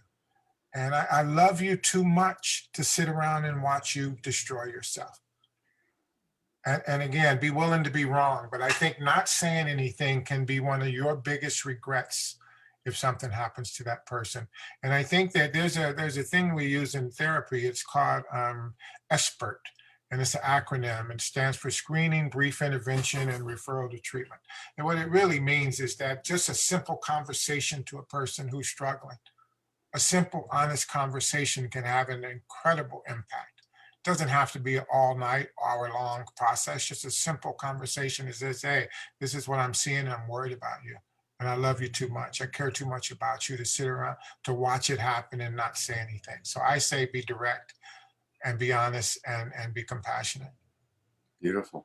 You know what I like about what you said too is your advice, as I heard it, was sharing your care for the other person, but you be open to being wrong, and you didn't say anything about going in and offering solutions. You should do this, you should do that, and that's so important. No you shoulds, but I care. What's going on, pal? What's going on? I care about you. So, and that's what we all want. We all want to be cared for. Like TJ said earlier, blame is like such a low vibration. And one of the things I often say is that the ego can only manage so much shame until it comes to the rescue and we flip into blame, right? Blame is where the ego often goes to protect itself from its shame. But the other side of that is care. We all want to be cared for, and we want to know that people care about us. Any other thoughts on that particular topic before we wrap up? No? Trish.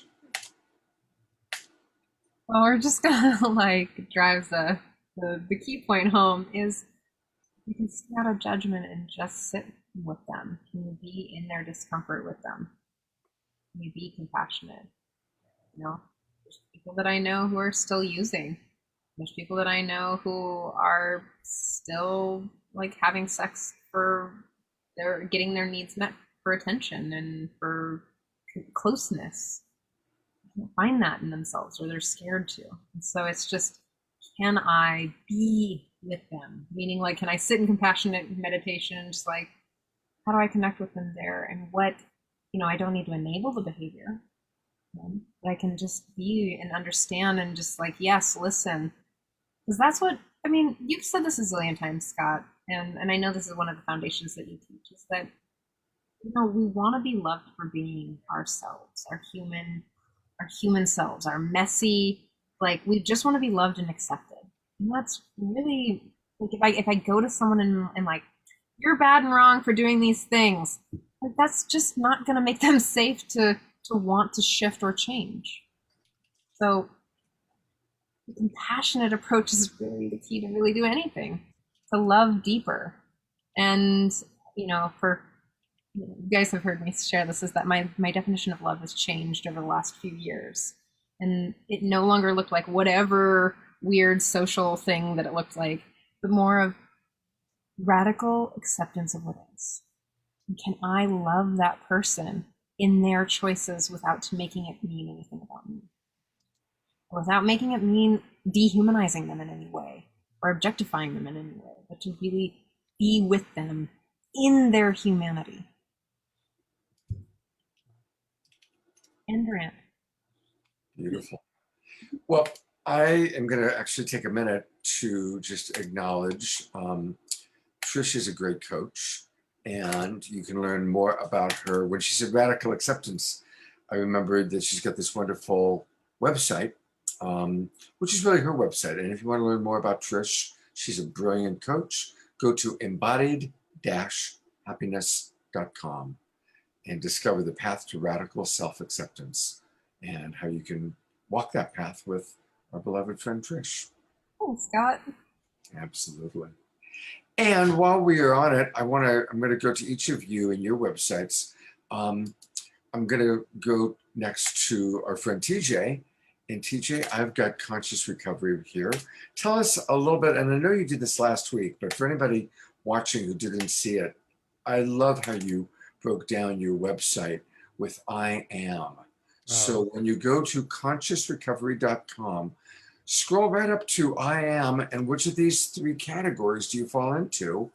And then that's my cue to you, TJ, to share with us what you offer to an individual, to a professional, and to a treatment program. Yeah, so exactly. I am an individual. I guess we're all individuals, but I'm an individual person who is in recovery or struggling with an addiction. And there you'll find book, workbook. There's a link to the course on Wholehearted that AJ talked about. There are actually 2 different courses on Wholehearted geared toward the individual person, either in recovery or wanting to get into recovery. The professional, I am a professional working in the field. We now have a certification process where you can become a conscious recovery certified coach. There's a process there. Part of that's on Wholehearted, of course, and part of that's in person. And then the last thing, and it's maybe it's a little bit of a teaser, but I am a treatment program. I'm a person who owns or operates a treatment program. There's a way for your treatment program to become certified, which involves me coming in and doing training, and you use the curriculum. But we're actually about to launch a fully digital version on wholehearted.org in the next week or so. So you heard it here first. Fantastic. All right. Well, thank you. And Roland, I want to give people a chance to see how they can reach you. And so I've gone to your website, and his website is rolandwilliamsconsulting.com. rolandwilliamsconsulting.com. And I think what I'm touched by, Roland, is that, even though you are a consultant to so many businesses and larger organizations and communities, people, that you still are willing to coach individuals and support people individually. And that's really quite beautiful.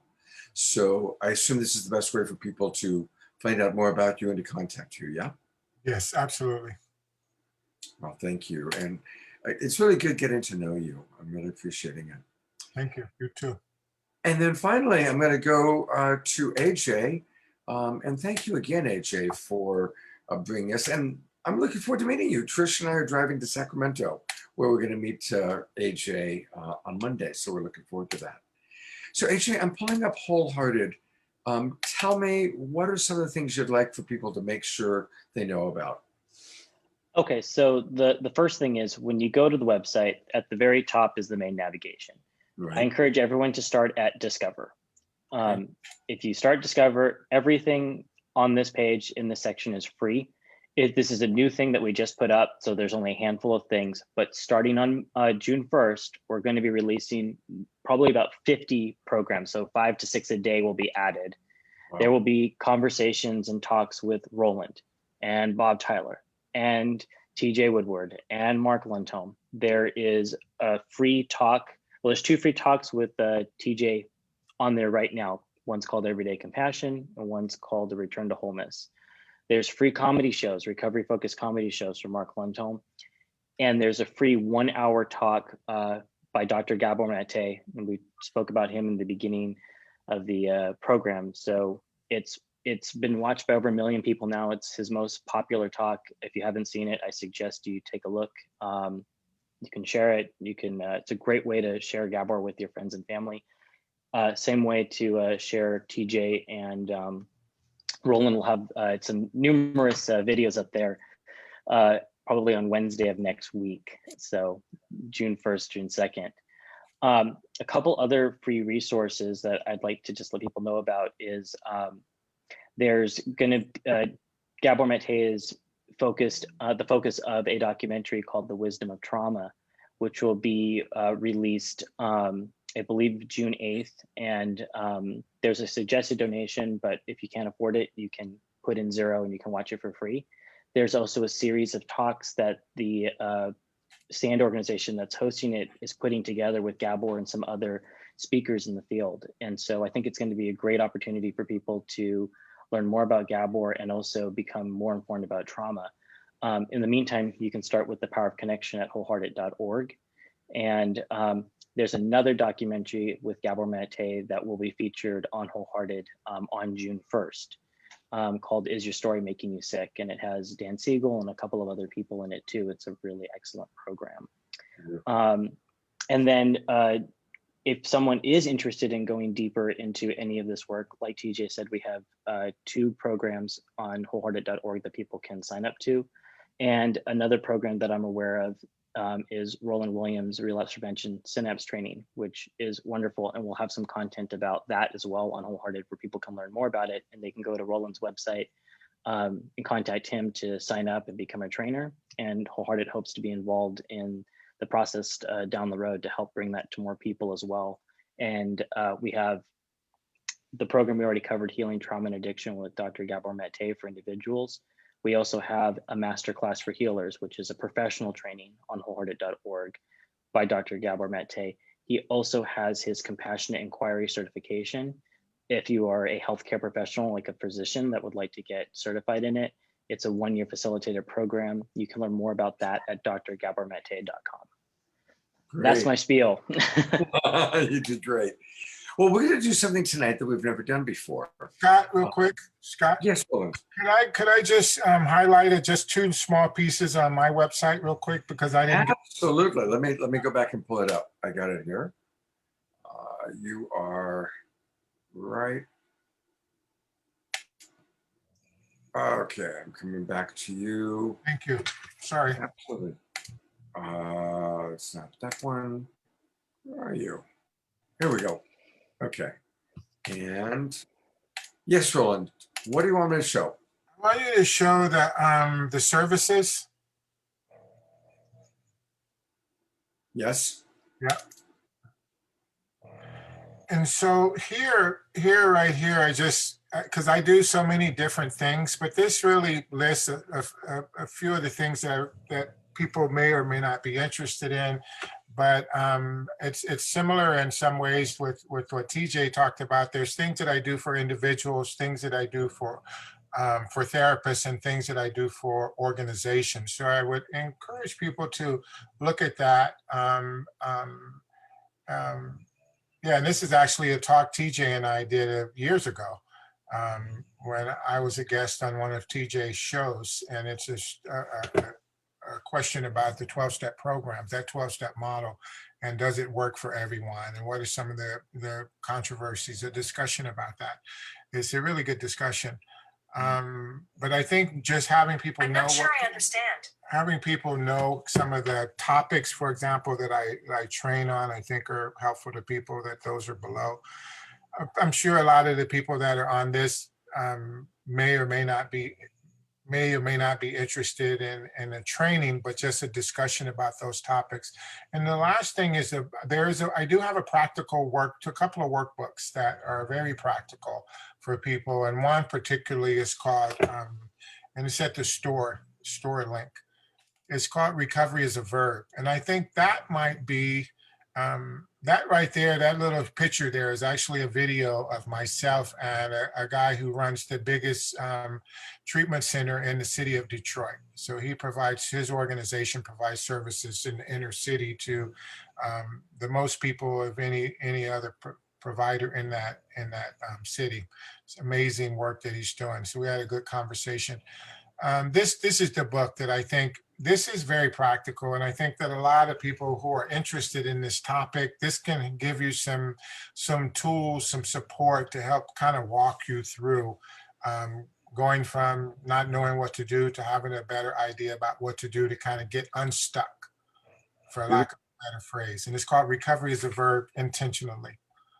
So I just wanted to show those two things. And peruse the website. There's a lot of stuff on there that I think is interesting. So thanks for that. Roland, thank you. Thank you. We are going to do something a little different than I've never done before on this show. We're going to all kind of sign off and say goodbye, but instead of the show just being over, I'm going to actually play a video of TJ working with a client. So it's actually going to be an hour-long video. So we won't necessarily be here, but it'll continue to play. And so, TJ, it's the anatomy of conscious recovery. And so before I play it, I would just love for you to tell us a little bit about what our viewers are going to see. Yeah, and to start with, the person gave full consent. I want to absolutely start with that. So this is something that's on Wholehearted. It's part of the professional training. What does it mean to hold space, and what does it mean to look for the wholeness in someone? So when someone does the professional training and becomes certified in conscious recovery, they watch 3 different sessions that I lead.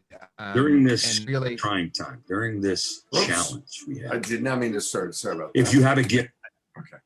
Sorry. Yeah, but that's it. Just that for them to look at how we hold space and how we behold the wholeness in a person, and how we stand in a place of sit in a place of curiosity rather than offering feedback and advice. So that's really the simplest way to say it. And then hopefully it will speak for itself. Beautiful. All right, well, I'm going to go to gallery view. Trish, do you have any final closing thoughts?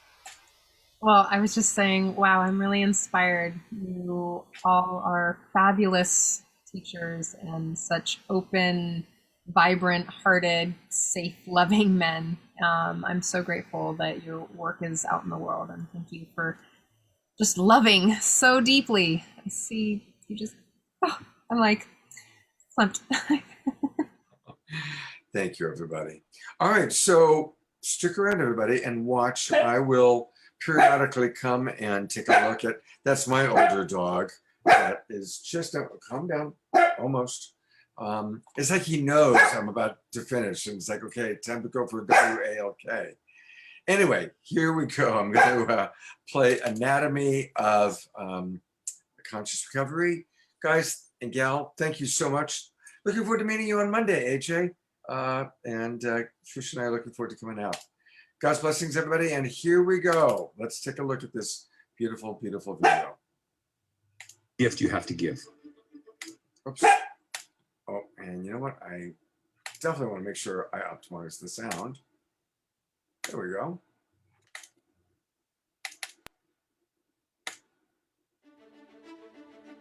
During this trying time, during this challenge we have, if you have a gift, you have to give.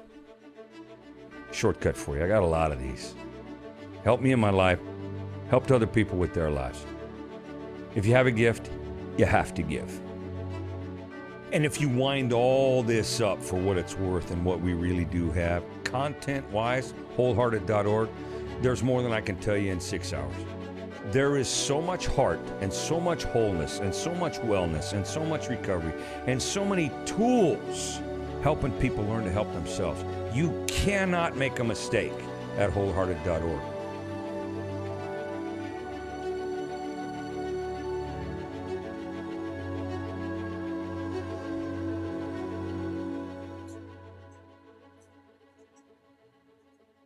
Beautiful. That's a really beautiful trailer.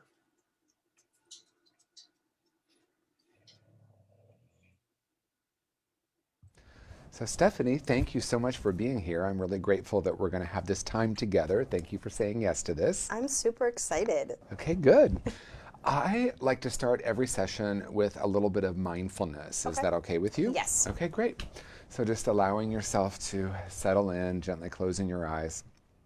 We begin by taking a nice deep breath together.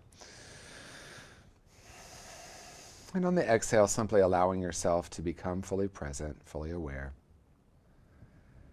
We give ourselves permission to bring our full attention and intention to this very moment, opening up to the infinite possibilities of our time together, creating the intention to trust inner wisdom, knowing that it will guide us. So as we move into about 15 seconds in the silence, I invite you to check in with that inner knowing. Perhaps set an intention, ask that inner voice what wants to be revealed as we move into our session. And we simply take 15 seconds in the silence together.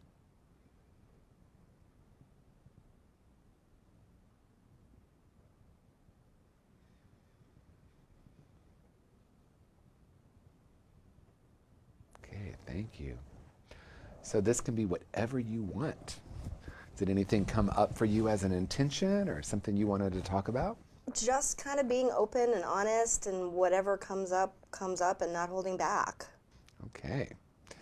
What are you working with right now in your life in terms of your recovery, your evolution?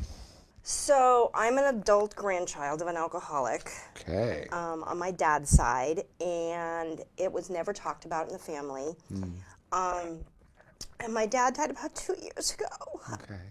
And I'm really starting to feel it because I'm the oldest. I'm the one that makes sure that everybody was taken care of. And just for the holidays coming up, this was the first Thanksgiving without him, and I was back east. So that was really hard. We did do, we had a wedding, which was amazing, but it's just been really hard because I miss him. I was close to him, and he was an only child, and I lived with his parents from the time I was 10 until they both died. Wow. So, and I was the one that kind of protected everybody from my grandfather's alcoholism, which is one of the reasons I'm in the field that I'm in, is because of him.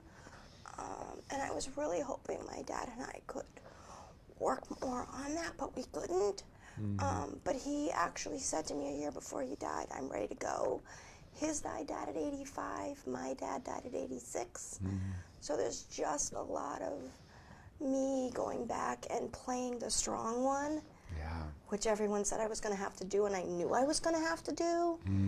And going through his study, and there was some stuff that we found out that I knew about, there were some tapes that we found that I had to help get rid of. And that was really difficult. And my sister thanked me because she's like, she couldn't do the work, but I could do the work. So it's been, the last month, it's just been a lot of emotions coming up. And usually I shove them down. And I'm not shoving them down, I'm actually feeling them. Which has been huge for me. I'm also on a weight loss journey right now. And I usually eat, and I haven't been eating. I actually just had my weigh-in yesterday, and I actually lost 4 pounds in November, which is like huge. So there's a lot of stuff that's just kind of like coming up, and I'm just feeling it instead of, because I'm really good at like compartmentalizing and pushing it down. Yeah. And I'm like, no, I just need to feel it, and I just need to deal with it. And I've been talking to a lot of friends about it, and I've been talking to, you know, professionals about it. So that's been super helpful. But it's really just feeling the feelings, which is what I tell my clients. So it's important. You know, I have to live my truth because I can't help my clients if I'm a mess. Right. So it's really just feeling those feelings and not turning towards the food that I eat. And I'm a huge chocolate person, so it's not turning to the chocolate. Or if I am turning to the chocolate, it's allowing myself to have like one or two and then stopping. Where in the past I would just have like an entire box of chocolate. Or so that's really what's been going on the last like month. Wow. So if you noticed with Stephanie, she immediately went right into her emotions. And a very important key point here is it would have been really, really easy for me and maybe even tempting to pause or to stop her or to ask a question. But if you notice instead, I went about a full 3, maybe even 4 minutes before asking anything. And if you notice, I'm just simply nodding and I am aware and allowing her to share whatever she needs to share. But there's actually another point here, and that is as she was sharing, because it seemed like, it was going a lot of different places, but instead of trying to steer that, what I actually did was just held a space. And what's happening internally for me is simply reminding myself, be open, be present, allow her to go wherever she needs to go, because the key here is we don't want to consciously or unconsciously stop her process. Even if I think, oh, I wish she would have gone there, or maybe we should have talked about that emotional experience. Instead, I'm very conscious to hold space and to let her go where she wants to take it. And then when there is a point where she seems to be complete with that, then I come in and now I'm going to ask her a few questions. That's a lot. Yeah.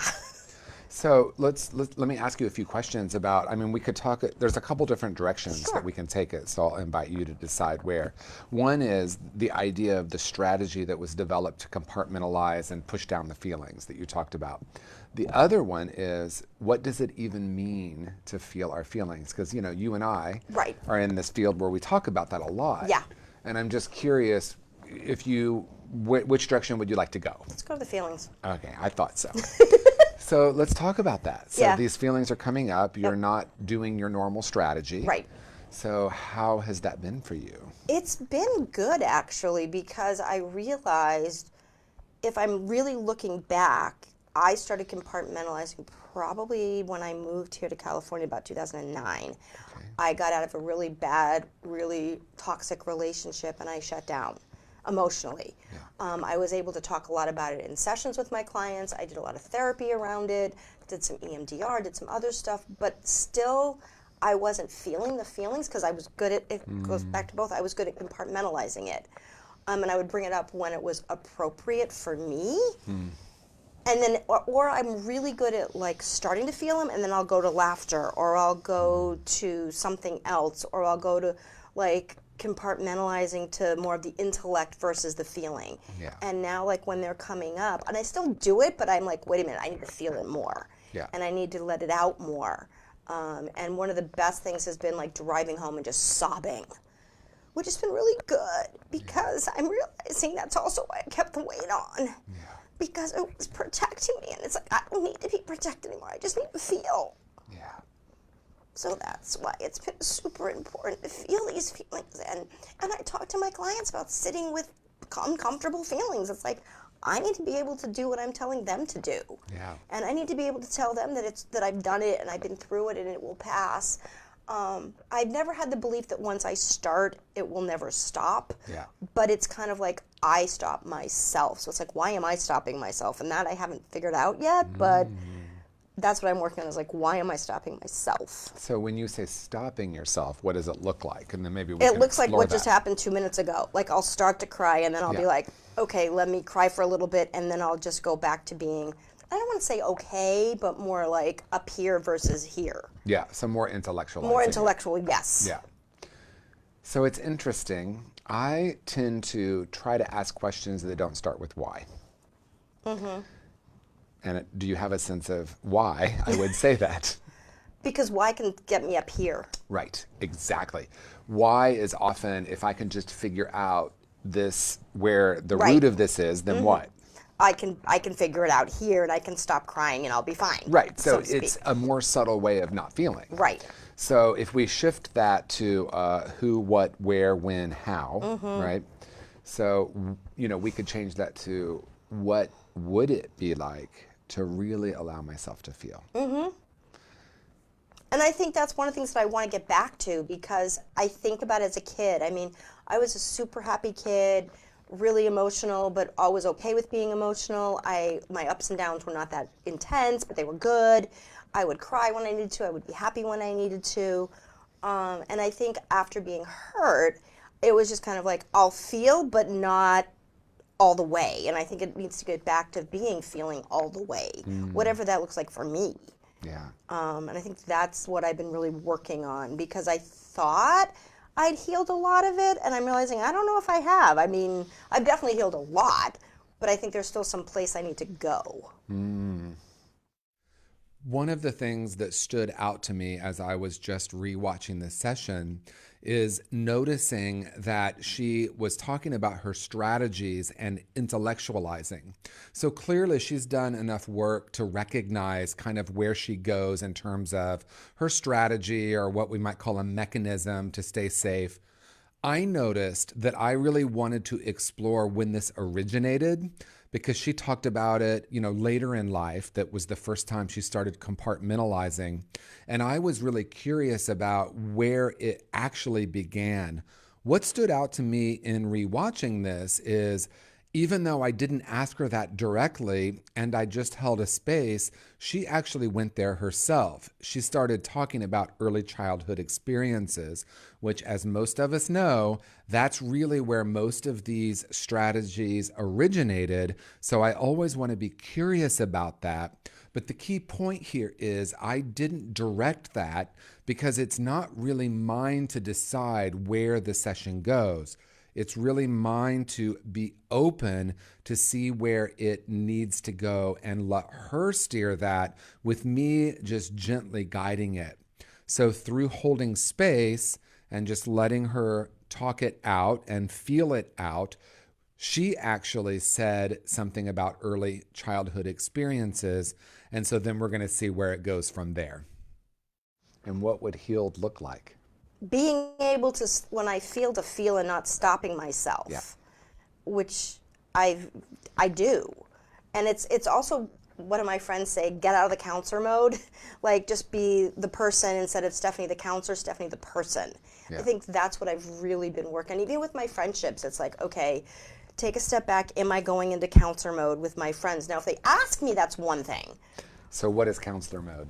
Counselor mode is when I give advice, when I give suggestions, when I go into that very intellectual, like, well, this is what I would suggest that you do around your relationship with your partner. This is what I would suggest you do around your drinking. And I'm like, wait a minute. If they're asking me, that's one thing, but I tend to do it just, someone said I'm an eightly, it's like ingrained in me that I just do it all the time without even thinking about it sometimes. And so that's what I'm trying not to do. Yeah. To just be a friend and be in the moment with them and be present with them. Right. Instead of, because if I'm present with them, I'm also feeling. If I'm in counselor mode, I'm much more intellectual again. Well, unexpectedly, I'm going to go a little different direction with you. Okay. I would like to explore, is it the most effective way to be a counselor to be in the intellectual, because you equated it with advice giving, or this is what you need to do.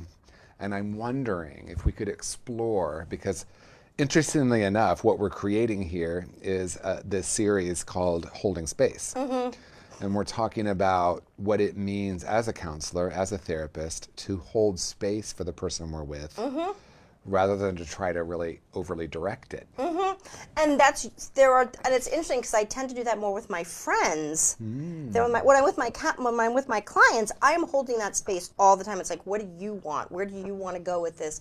Because I do a lot of motivational interviewing and a lot of like just meeting them where they're at. Like I've got clients that in my mind, I should be like, well, I think they should be here. And it's like, they're not there yet. So, and I've even said to them, this is where you don't want to be correct. And they're like, oh yeah, I'm not ready yet. And I'm like, okay, let's see where you're at. So I'm better when I'm in that therapeutic role where I know I'm in that therapeutic role of holding space, but more with my friends, I tend to go even more into I wouldn't say maybe even a counselor, but maybe more of an advice giver than the counselor. And how are you with yourself?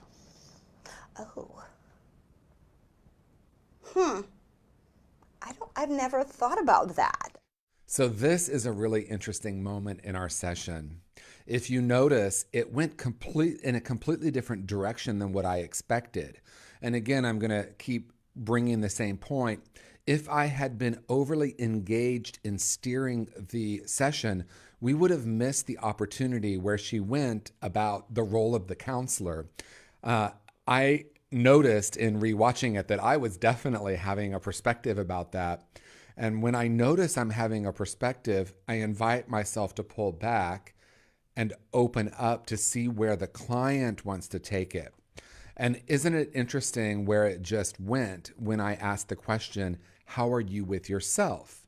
Because we actually started with, what does it mean to be a counselor?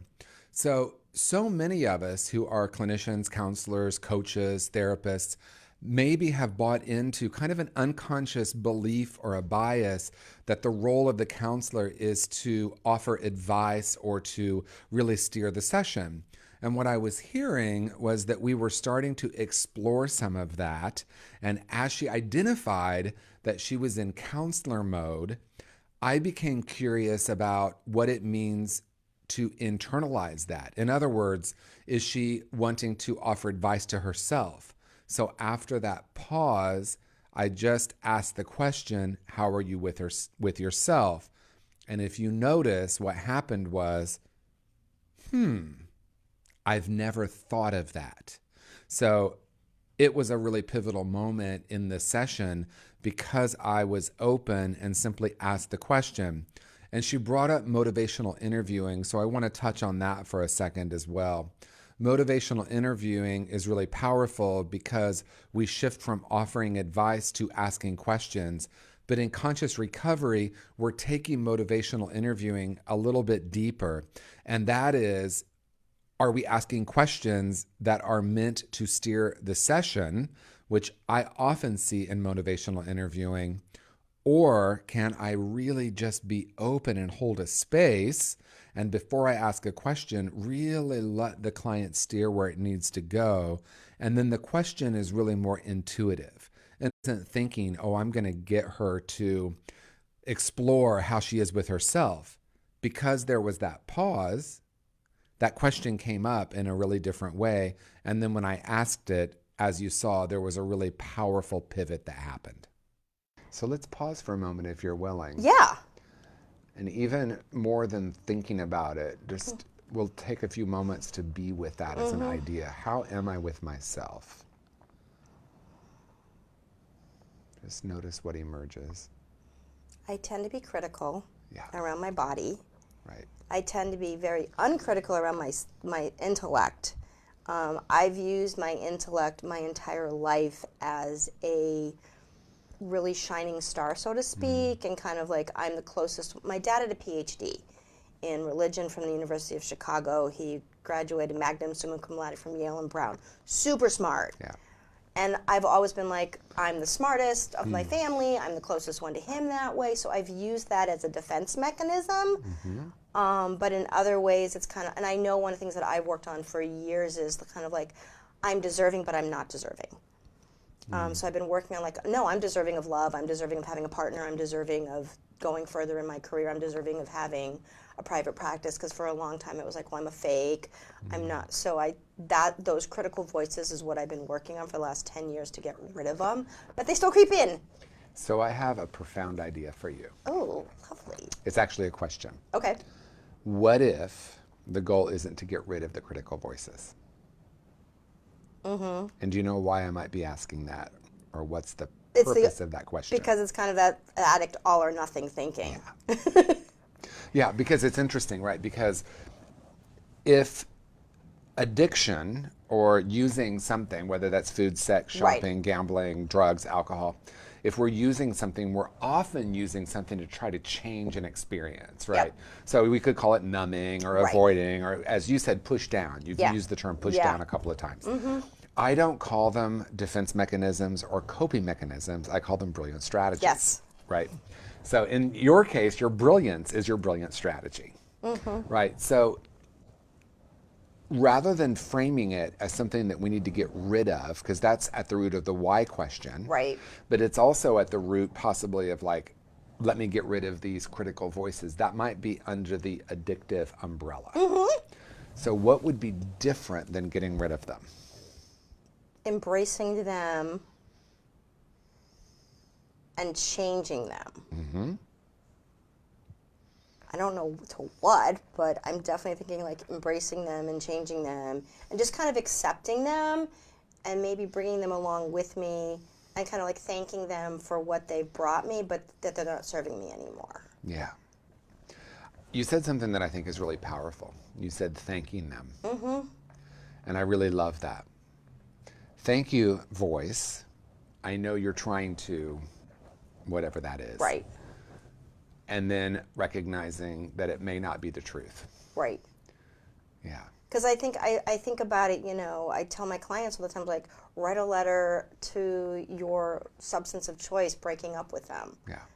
Well, maybe I need to do that with my own thinking and my own thought patterns around, thank you for helping me, but you're not helping me anymore. Yeah.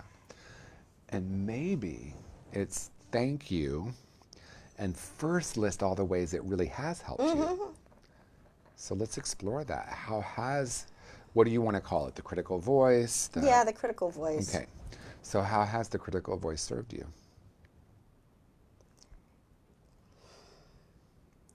The critical voice has actually served me because it actually helps me move around a lot. Like I was able to move out here when I was 33 knowing nobody because there was that critical voice was like, you're not going to be able to do it. And it was kind of like, I can do this. But the critical voice has also really helped me be compassionate and go into kind of helping people. Because I've always been super, like my friends would come to me when I was 10 and ask me about relationships. I'm like, I don't have one. But they always came to me. So there was, even though there was that critical voice, there was that other side of it where it's like, you can do this. How else has it helped me? It's kept me protected, I think, from getting involved in some really bad relationships. Or because I'm so loyal and so compassionate, I've stayed in relationships too long, but I've also recognized when it's time to like go and then let go and really shut the door. So I think those are some ways that they've really helped me. I love food. So even though there's that critical voice, it's like I am still at the point where I can enjoy a really good meal and not necessarily always feel guilty about it. So it's like if I'm going to go out and have like a huge fondue lobster dinner, I'm like, I'm going to do it and it's okay. Even though there is that critical voice that's like, you shouldn't be doing this, you shouldn't be doing this. And I'm like, it's okay every once in a while to do it. And in what ways has it not served you? It's definitely kept me protected, so I haven't taken some risks with both my job and and with some boyfriends that I wanted to date. It's kept me scared. It's kept me actually invested in some friendships for too long because I kept giving them chance after chance after chance. It hasn't served me in that I tended to not stand up for myself at times. And there was that belief that, well, you'll never find somebody because you're not worthy. It's kept me protected by putting the weight on because there's that part of me that just says, fuck it, I'll just sit on the couch and watch TV because that's really safe. Yeah. You know, Prince Charming's not coming to my door. Right. But sitting on the couch is super safe, and numbing out with watching TV or just having popcorn is super safe. So that's how it hasn't served me. Yeah. What are you noticing right now? That I've actually come a lot further than I thought. But by talking about some of this, because I've recently gotten rid of some people that were really toxic in my life. I've been on a weight loss journey where I've lost some weight, and I've actually started, but I'm taking them along with me, and it's almost like I'm hearing them, but I'm talking back and saying like, it's almost like you said, I'm like, thank you for being here, but I don't have to listen. Yeah. Yeah. Two things I like to do with it is, one, like you said, thank you for sharing. Right. Right. But not in a dismissive, like, Right. you can go away now. But I know you're really trying to help me. Right. And I also know, the second thing is, I also know that it's not the truth. Yeah, I think that's the big thing. As I'm talking about it, I'm like, wait a minute, I've done a lot of these things, and I've done a lot of work around not, I don't want to say not listen, but kind of like you said, like thank them, but realize it's not necessarily the truth. Yeah. So I want to offer you a couple of things that just emerged in the session and offer you a tool. I have this 4-step process, or these 4 different questions that I ask someone when they start to talk about either what they call defense strategies, defense mechanisms, or what at Conscious Recovery we call brilliant strategies. In that conversation, and if you notice, it was for her the critical voice, I start with gratitude. So we start by sending gratitude to the critical voice. And then I ask the question, how has that served you? Because I often hear people say, in what way is it not working? So instead of that, I start with, in what ways is it serving you? In what ways is it working in your life? The key here, though, is for me to actually really listen and hold the space. After they say how it has served, I move into, in what ways is it not serving you? The key here is to hold the same energy as they're sharing both of them. Because again, we don't want to go into good, bad, right, wrong, but we want to be curious, open, and present. Because the key here is not for me to direct it or for me to think she needs to get this, but for her to have the process, and then for her to say, oh, it really has served me, and in other ways, it isn't serving me. And then I usually ask the 4th time, the 4th piece is, what do you really want? In this case, I asked, what are you experiencing? Because I noticed that there had been a real energetic shift. And throughout the session, I will often pause and say, what are you experiencing? As a matter of fact, sometimes I will let the client know before the session starts. One thing that I might do throughout the session is pause and ask you what you're noticing. And if you saw, that's something I did with Stephanie in this session as well. Would you be willing for a few moments to check in and just notice what you're feeling? Yeah. Right, because what did you notice about the last little bit? I'm much happier at this moment. Yeah. I'm much calmer. I feel much stronger. And I almost want to say powerful in a really positive way, not in a condescending, but kind of like, wow, you've done some work that's been really difficult, but you've done it. And I didn't even realize how far I've come. Yeah. Congratulations. Thank you. I'm like, oh. Yeah. So let's shift for a moment and see if we can just be present with what you're experiencing, either emotionally or in your body, that's not a thought. Just see if you can check in and see what you notice.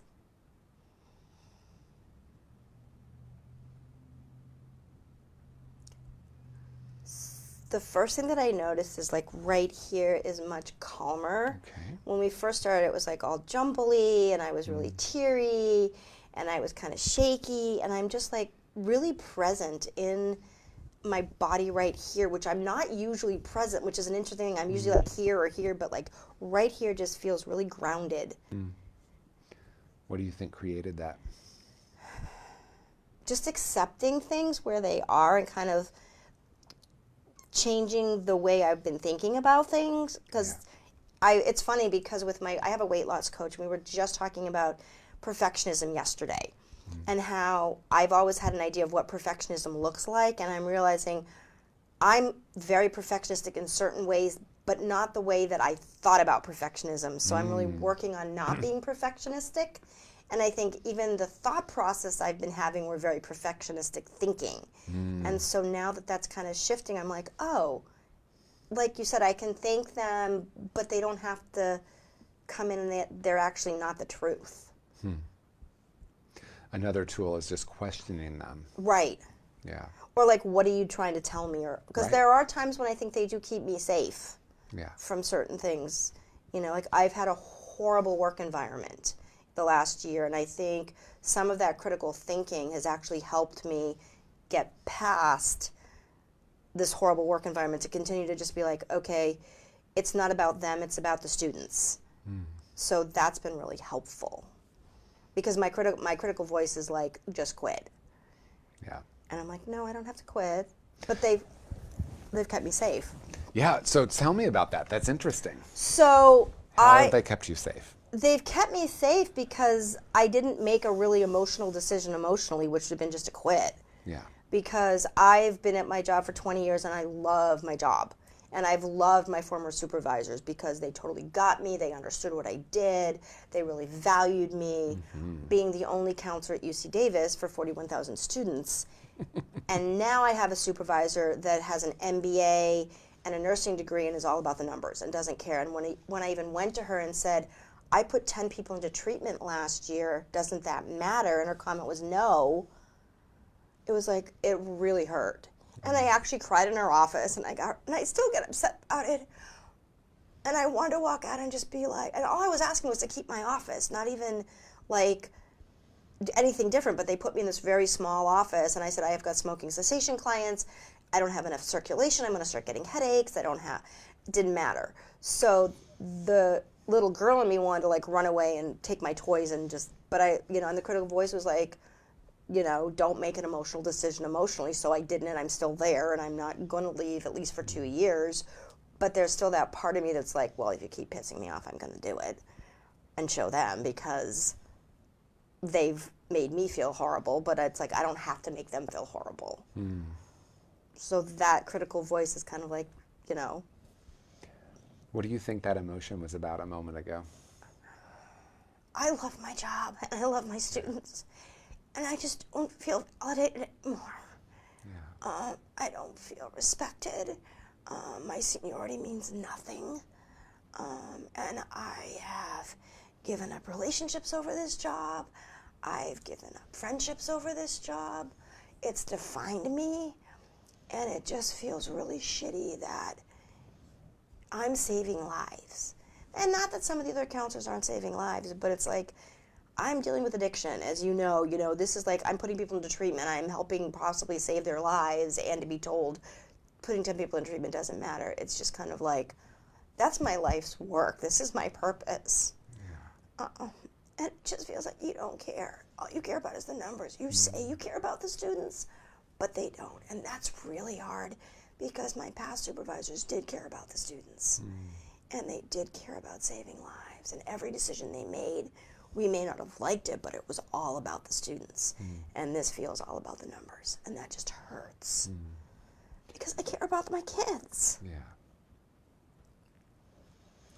Is that a familiar, because I'm really struck by the possible parallel, and I want to explore it with you, the possible parallel of how we started this session, which was being the oldest child and having to be the strong one.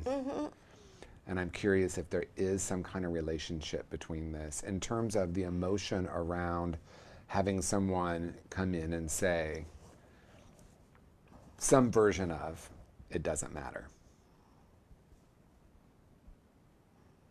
I don't know. I'd never thought of that. To me, it feels more like I'm expendable, which I mean, I know I'm expendable, but actually hearing it is kind of like, ouch. Okay, this is a really interesting moment in this session, and I want to just call myself out because if you notice, I kind of did try to direct her in one direction. I had this hypothesis that there might have been a connection to what she was saying, and so I asked a question, and honestly, it was a little bit leading. And if you noticed, she paused, and then she said, nope, that's not it, it's this. Now, why is it important for me to make comments at this moment? It's okay if we do that. It was okay that I did that. The more important piece, though, is recognizing I could see that that wasn't landing for her. So I held a space, and then she said, no, what it really is this. So I'll be really curious now to see where the session goes from here. And I've asked for the last 5 years to have another counselor be hired, and we were 6 counselors down. And when I asked again, it was like, nope, we're not hiring a substance abuse counselor. We're hiring this, this, this, and this. So again, it's like, don't you feel like it matters? And I think, yeah, it doesn't matter to them. So I think substance abuse doesn't matter to them. Well, and that's what I'm pointing to. I'm wondering if that touches something within you about your own worth and how you matter. Yeah. Oh, yeah, absolutely. Yes, absolutely. Because I now know I matter, but it feels like they don't know I matter. Right. So yeah. Is it touching something within you then, or is it? Yeah, it feels like I don't matter. Yeah. And the work I do doesn't matter, where I know the work I do matters. And it's interesting 'cause line staff get it, and they're like, oh my God, we love the work you, thank God you're here. There are some counselors that are completely terrified of substance abuse. They won't even touch it, so they automatically send them to me. Because like, we don't know what to do when someone talks about substances. Some of them don't even know what the substances are. I had someone come in my office and go, is methamphetamine a depressant? And I'm like, no. You know, so I'm doing some education with my staff, so they get it, but it's like the higher ups that just don't get it. And that's actually scary to me, that they don't understand that this is only going to get worse, in my opinion, with marijuana being legalized now, with the Adderall and the Xanax use that's skyrocketing, and that I'm the only one, and it's like, and I'm 20 years in, so I'm retiring in 2 years no matter what. And then it's kind of like, what happens? And there's that part of me, the rebellious side of me, that wants to be like, I don't care. But that's not who I am at my core. Yeah. So let's go back to what it might be touching with the I don't matter. Mm-hmm. When did that originate in your life? That I've tried to figure out for 30 years. I don't know when. It was really young. Okay.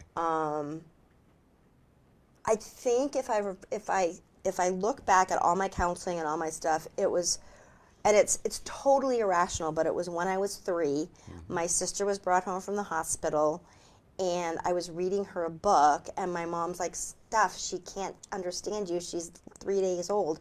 But in my mind, it was like, well, if she really loved me and if I really mattered, she would look at me and understand me. She's 3 days old.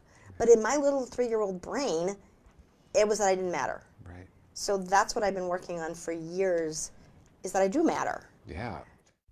Okay, now we're at something really important. This is a pivotal moment, because if you noticed, she was talking a lot about the strategy, and then I paused and I said, where did this originate? Or do you have an idea of where this originated? A few things transpired. One, I've been trying to figure that out for 30 years. Figure it out is intellectual, and she has identified that one of her primary strategies is intellectualizing. So I'm taking note of that.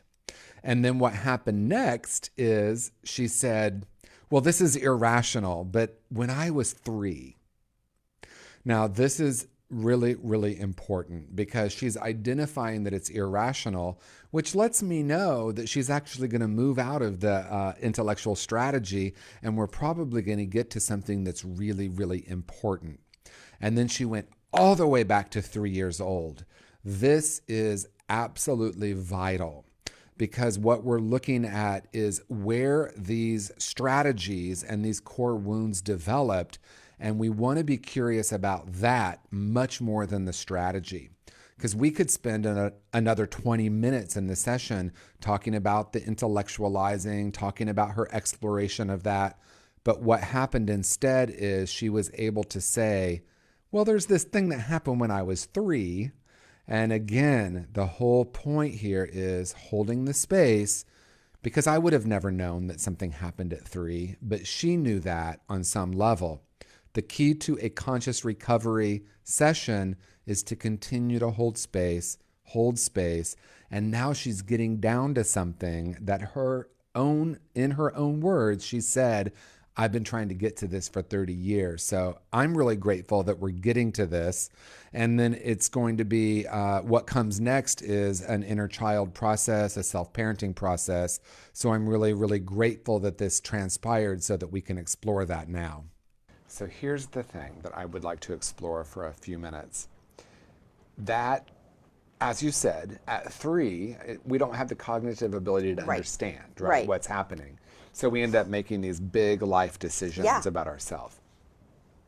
So when you say, I've been working on it, we could explore that. But I would rather explore, if you are willing, what did that actually feel like at 3? Are you in touch with that?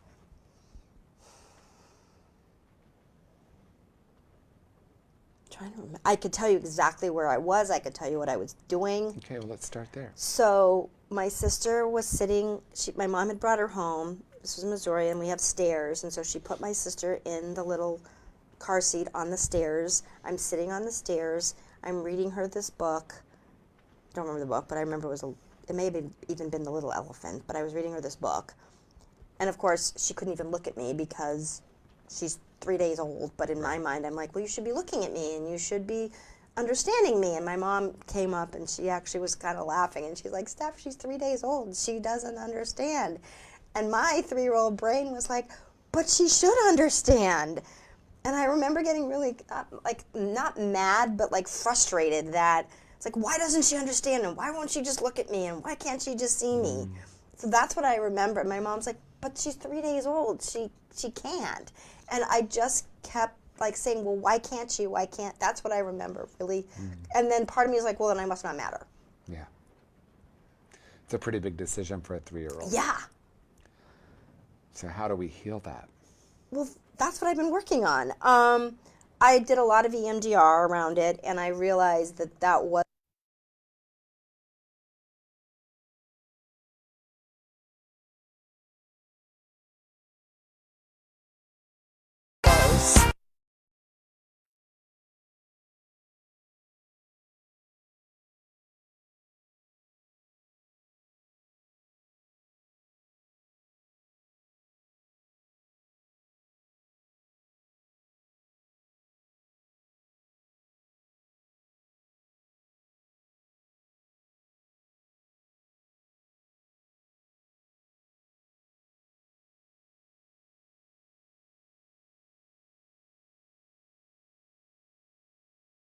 attributed. And I've even done a lot of work on myself, saying when those little thoughts come in, saying, take a step back, take some breaths, you do matter. So I think that's the big thing that I've done a lot of work. But it was still so fresh that it just happened like 2 months ago when they were like, no, we're changing your office. And then it turns out there were 5 other people that they did this to. So that helped as well, that it wasn't just me. So I wasn't like singled out. There was a bunch of people whose offices they changed, and none of us were happy about it. So I was like, okay, it's not like pointing the finger at me, but I'm the one that does have the most seniority. And part of it is realizing, like, is it really about the seniority that's bothering you, or is it about the fact that you don't matter? And it was like the fact that I felt like I didn't matter. So that's the thing that I had to get in touch with, was that, no, I do matter. Yeah. And I think being present with knowing where that originated, that it's not about what's happening as much as it is about what it's touching. Right. What I want to be curious about, though, is how we are present with the 3-year-old part of ourselves. Because I think it is obviously true that you matter. Right. And does the 3-year-old understand that? The 3-year-old is getting more and more. I think there's a part of the 3-year-old that still doesn't get it, because I've talked with my 3-year-old a lot, but she's getting better at understanding. What do you say with her? What do you talk with her I just about? tell her about how, it's kind of like what my mom said, but I think part of it was also the way my mom did it, which was just be like, oh, it's fine. My mom is very passive aggressive. And my mom is an amazingly wonderful woman, but who's very passive aggressive. And so she just kind of did it in a flip way that as a 3-year-old I wouldn't get. So what I've gone back to and been like, it's okay. Look at the fact that your sister, because my sister actually looked at me, but she didn't actually understand. So it was kind of like, look, she's looking at you, but think about when you were a baby. And I've actually done some regression work where I was able to remember what it was like to be a little baby and be like, yeah, I don't remember, so why would my sister? So that's been really helpful. And then just talking with my sister about, you do matter. You're going to grow up and really matter to a lot of people. And that's been really helpful to, and just kind of be like, it's okay. So this part of the session is fascinating to me because it's clear that she has done a lot of work. She's done a lot of work on her inner child. She's done a lot of work on these memories and the impact that they've had. But what I'm really noticing right now in watching this session is that what she's doing with her child is almost negotiating with a 3-year-old and almost from an intellectual place trying to reason with the 3-year-old. What we're going to be doing next is moving into my approach or Conscious Recovery's approach to this self-parenting or inner child work, because the key point here is the 3-year-old didn't have the intellectual ability to understand what was happening.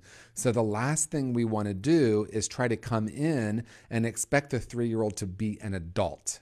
So what we're going to be doing next is helping her get back to the experience that she had at 3.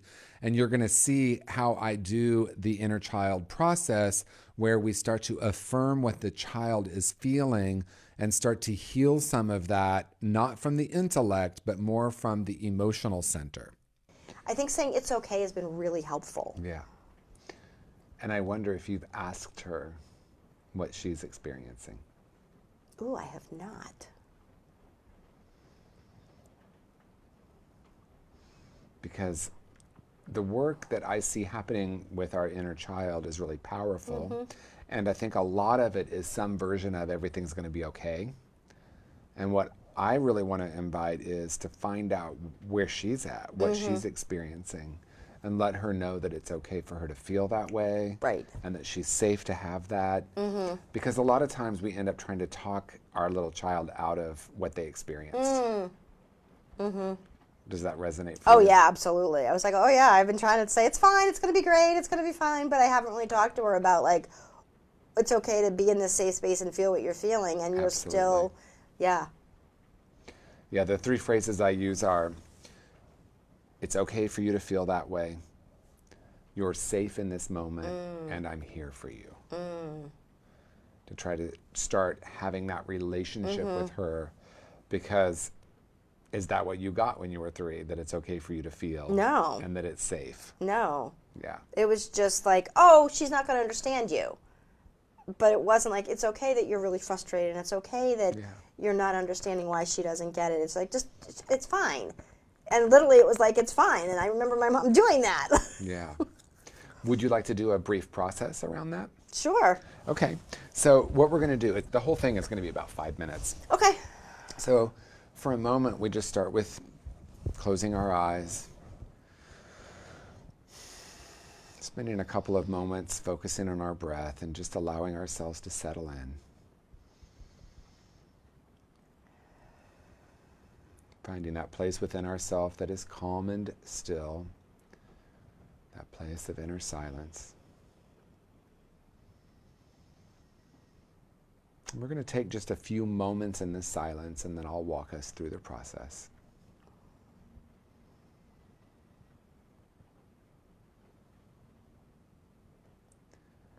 So I want you now to go back to that memory. Remember sitting there on the stairs, reading the book. And for a moment, embody your 3-year-old self. And just imagine what you were experiencing. What are you seeing? What are you feeling? What are you thinking? Just noticing that for a few moments.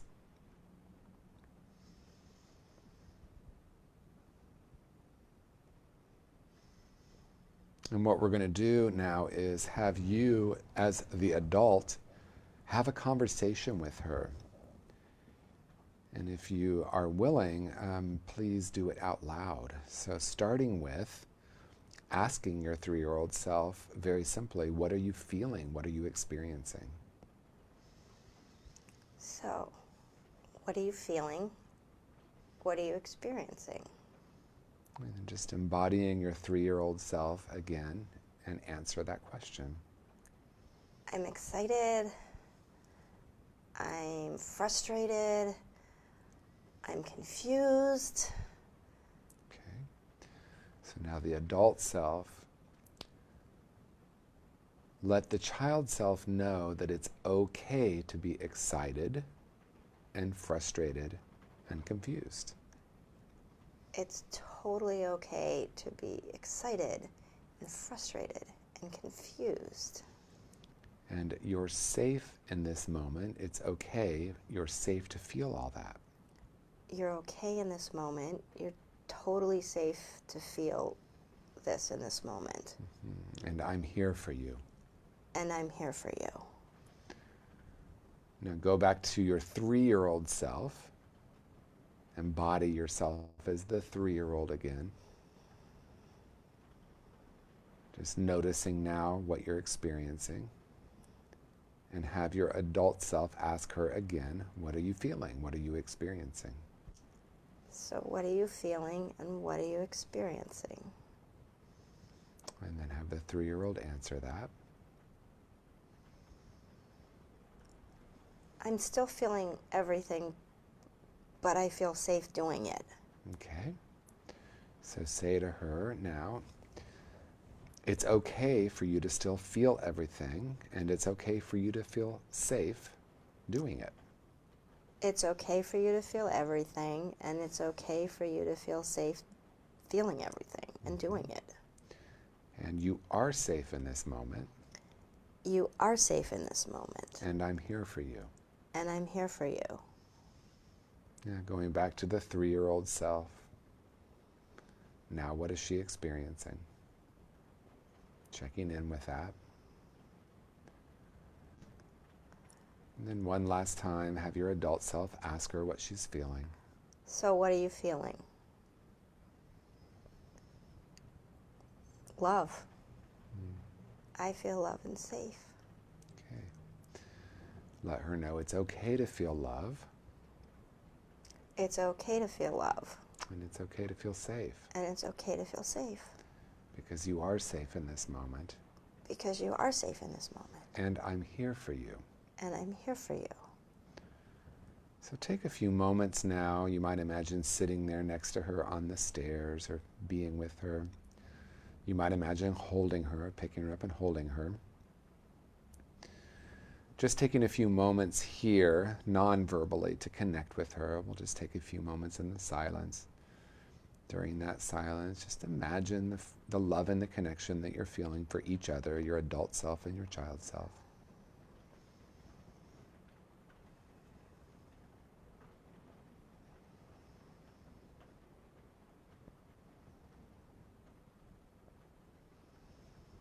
And then check in with her and see if it's okay if you come back to this time and space. See if she's okay with that. She's okay with that. And let her know that you're doing everything you need to do to learn how to take care of her even better than you did before. And then as you feel ready, let her know you're coming back to this time and space. Start to bring your awareness back into the room. And then as it feels right for you, you can gently open your eyes. Wow. Okay, what was that like for you? That was amazing. Yeah. That was really, really powerful.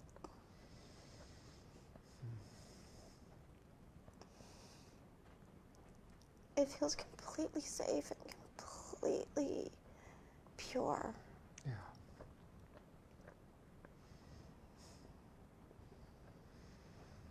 What are you noticing now? I'm happy. These are like happy tears. Yeah. So this is a practice that actually is really simple. If you can just remember the 3 phrases, it's okay to feel that way, you're safe now, I'm here for you. And just checking in. So it can be a couple of different ways that I use it. One is a formal practice, you know, a few times a week, sitting down, thinking of a situation from the past that was painful and walking through the process. More often for me, or I guess I should say, in addition to that, if I notice myself getting activated in some way, or like, you know, something at work that happens or something in a relationship, to really notice what's happening internally. And it becomes such a natural way of being that we don't even necessarily have to have the dialogue, but always starting with, it's okay to feel this way. That alone is life-changing. Yeah. Because I do think there's a lot that's like, oh, I shouldn't be feeling this way. I shouldn't. And it's like, no, I can feel. It's okay. So you can see that this self-parenting process is really powerful. And in this particular case with Stephanie, she acknowledged or identified that she's often in her mind. And if you remember going back to the beginning of the session, she said, I want to learn how to be more in my feelings. She even said, I tell my clients to feel their feelings, but I'm curious, do I really feel mine? So the whole arc of the session is really about gently creating a space for her to get in touch with the emotions. If you also noticed, at the end of the inner child process, I paused and I asked her, what was that like for you? And then there were a few moments where we just sat in the silence. This is really key. And then I let her share what that experience was like. She said she felt happier, she felt lighter. And then what I did, and this is what I think is important, is you want to give a little bit of practicality. I said, you know, you can use this when you feel activated. You can use this in a process, a meditation process. Want to give them some practical ways that they can actually apply this because, you know, she had this really powerful experience. But it's also important when she walks away that she doesn't just have, wow, that was really cool. We want to let her mind understand this is something I can use again and something that I can practice. So with you, you are probably going to see this client again. So I would probably start the next session with asking her or him, do you remember that self-parenting process? Is it something that you've been able to apply? And then you might go back through that process again, because I do think that it's important that they have something to take with them that's also a tangible tool that they can use. So the session is wrapping up. Let's see how it closes. So believe it or not, we only have a couple minutes left. Okay. I'm wondering, what is your takeaway from our time together? Let's start with that. This was really, really impactful because, again, it goes back to like I've done work, but there was stuff that I didn't realize, and I loved just the 3-year-old, what we just did. That was super impactful. And just, again, realizing, again, that it's okay to feel. And it's okay to be where I'm at, and there's nothing wrong with it, and to not stop it. And just let it flow, because it will stop on its own when it's supposed to, instead of like going into this, I gotta stop. It's like, no, just let it flow. Yeah, beautiful. And interestingly enough, 3 is the age when we're usually pretty natural at letting it come and go. Right. But that's also the age a lot of us start learning how to like stuff down the feelings. Right, And, which is exactly when I did it. yeah. Yeah. Wow. Yeah. Well, I want to say thank you so much for your vulnerability and your willingness to be here fully in the room and let us really see you. I feel very, very honored to have witnessed what just transpired. Well, I want to thank you, because this was like, wow. And I didn't know what to expect, so this has been great. Beautiful. Thank you. You're Thank you so welcome. much. So I generally like to close a session with just a little bit of kind of a closure, you know, put a little bow on it. I don't like to leave clients when they're super open emotionally. I usually ask the question, what was your takeaway, or what were your takeaways? Because honestly, what that does is it allows them to shift out of the emotional experience and then have a little intellectual understanding, and that can often help them feel a little uplifted as they walk out of the room. usually they'll be able to reflect on what was powerful for them, which also helps them to know that they can take that out now and again, have a tool to use. One thing I want to say, it's coincidental that in all the sessions that you are going to see in this training, in this course, I used that inner child, that self-parenting exercise. That was not planned. And I don't want you to think in any way that it's important that that happen in every session. As a matter of fact, it's not something I use too often. But if you notice with Stephanie, she was leading there. It was going there over and over and over again. So it felt like it's something that I really wanted to explore. It is a really, really powerful tool. And I have witnessed people having profound shifts. So it's definitely something that I encourage you to try. Just wanted to let you know, it's not that you want to try to make that happen, but it certainly showed up in all three of these sessions. So I kind of organically followed the energy of that.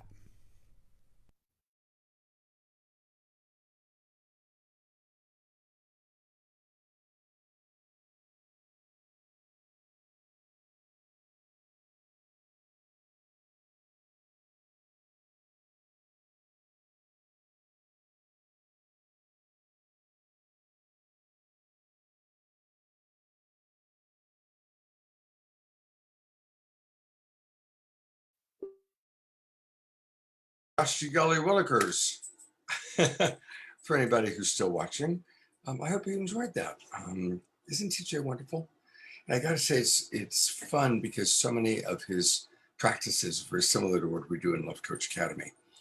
We very much to support people's adult, most centered self or wisest self, giving the love and the support to any inner child self that's wanting that love, because our inner child gets attached to looking outside of ourselves for it. And that doesn't mean we can't have wonderful relationships and receive love from others, but learning how to give it to ourselves is huge. Anyway, thank you so much for watching. If you are still there, whoever might be there, and hope to see you all. Oh, it looks like a few people are still there. Jerry is still there, and Mark. Hey, thank you. Love you guys. And it's really beautiful to see you all still there. So thank you. Tomorrow night, Saturday Night Alive for the Global Peace Tribe. Hope to see you then. Take care. Much love. Good night. Thank you, Mark.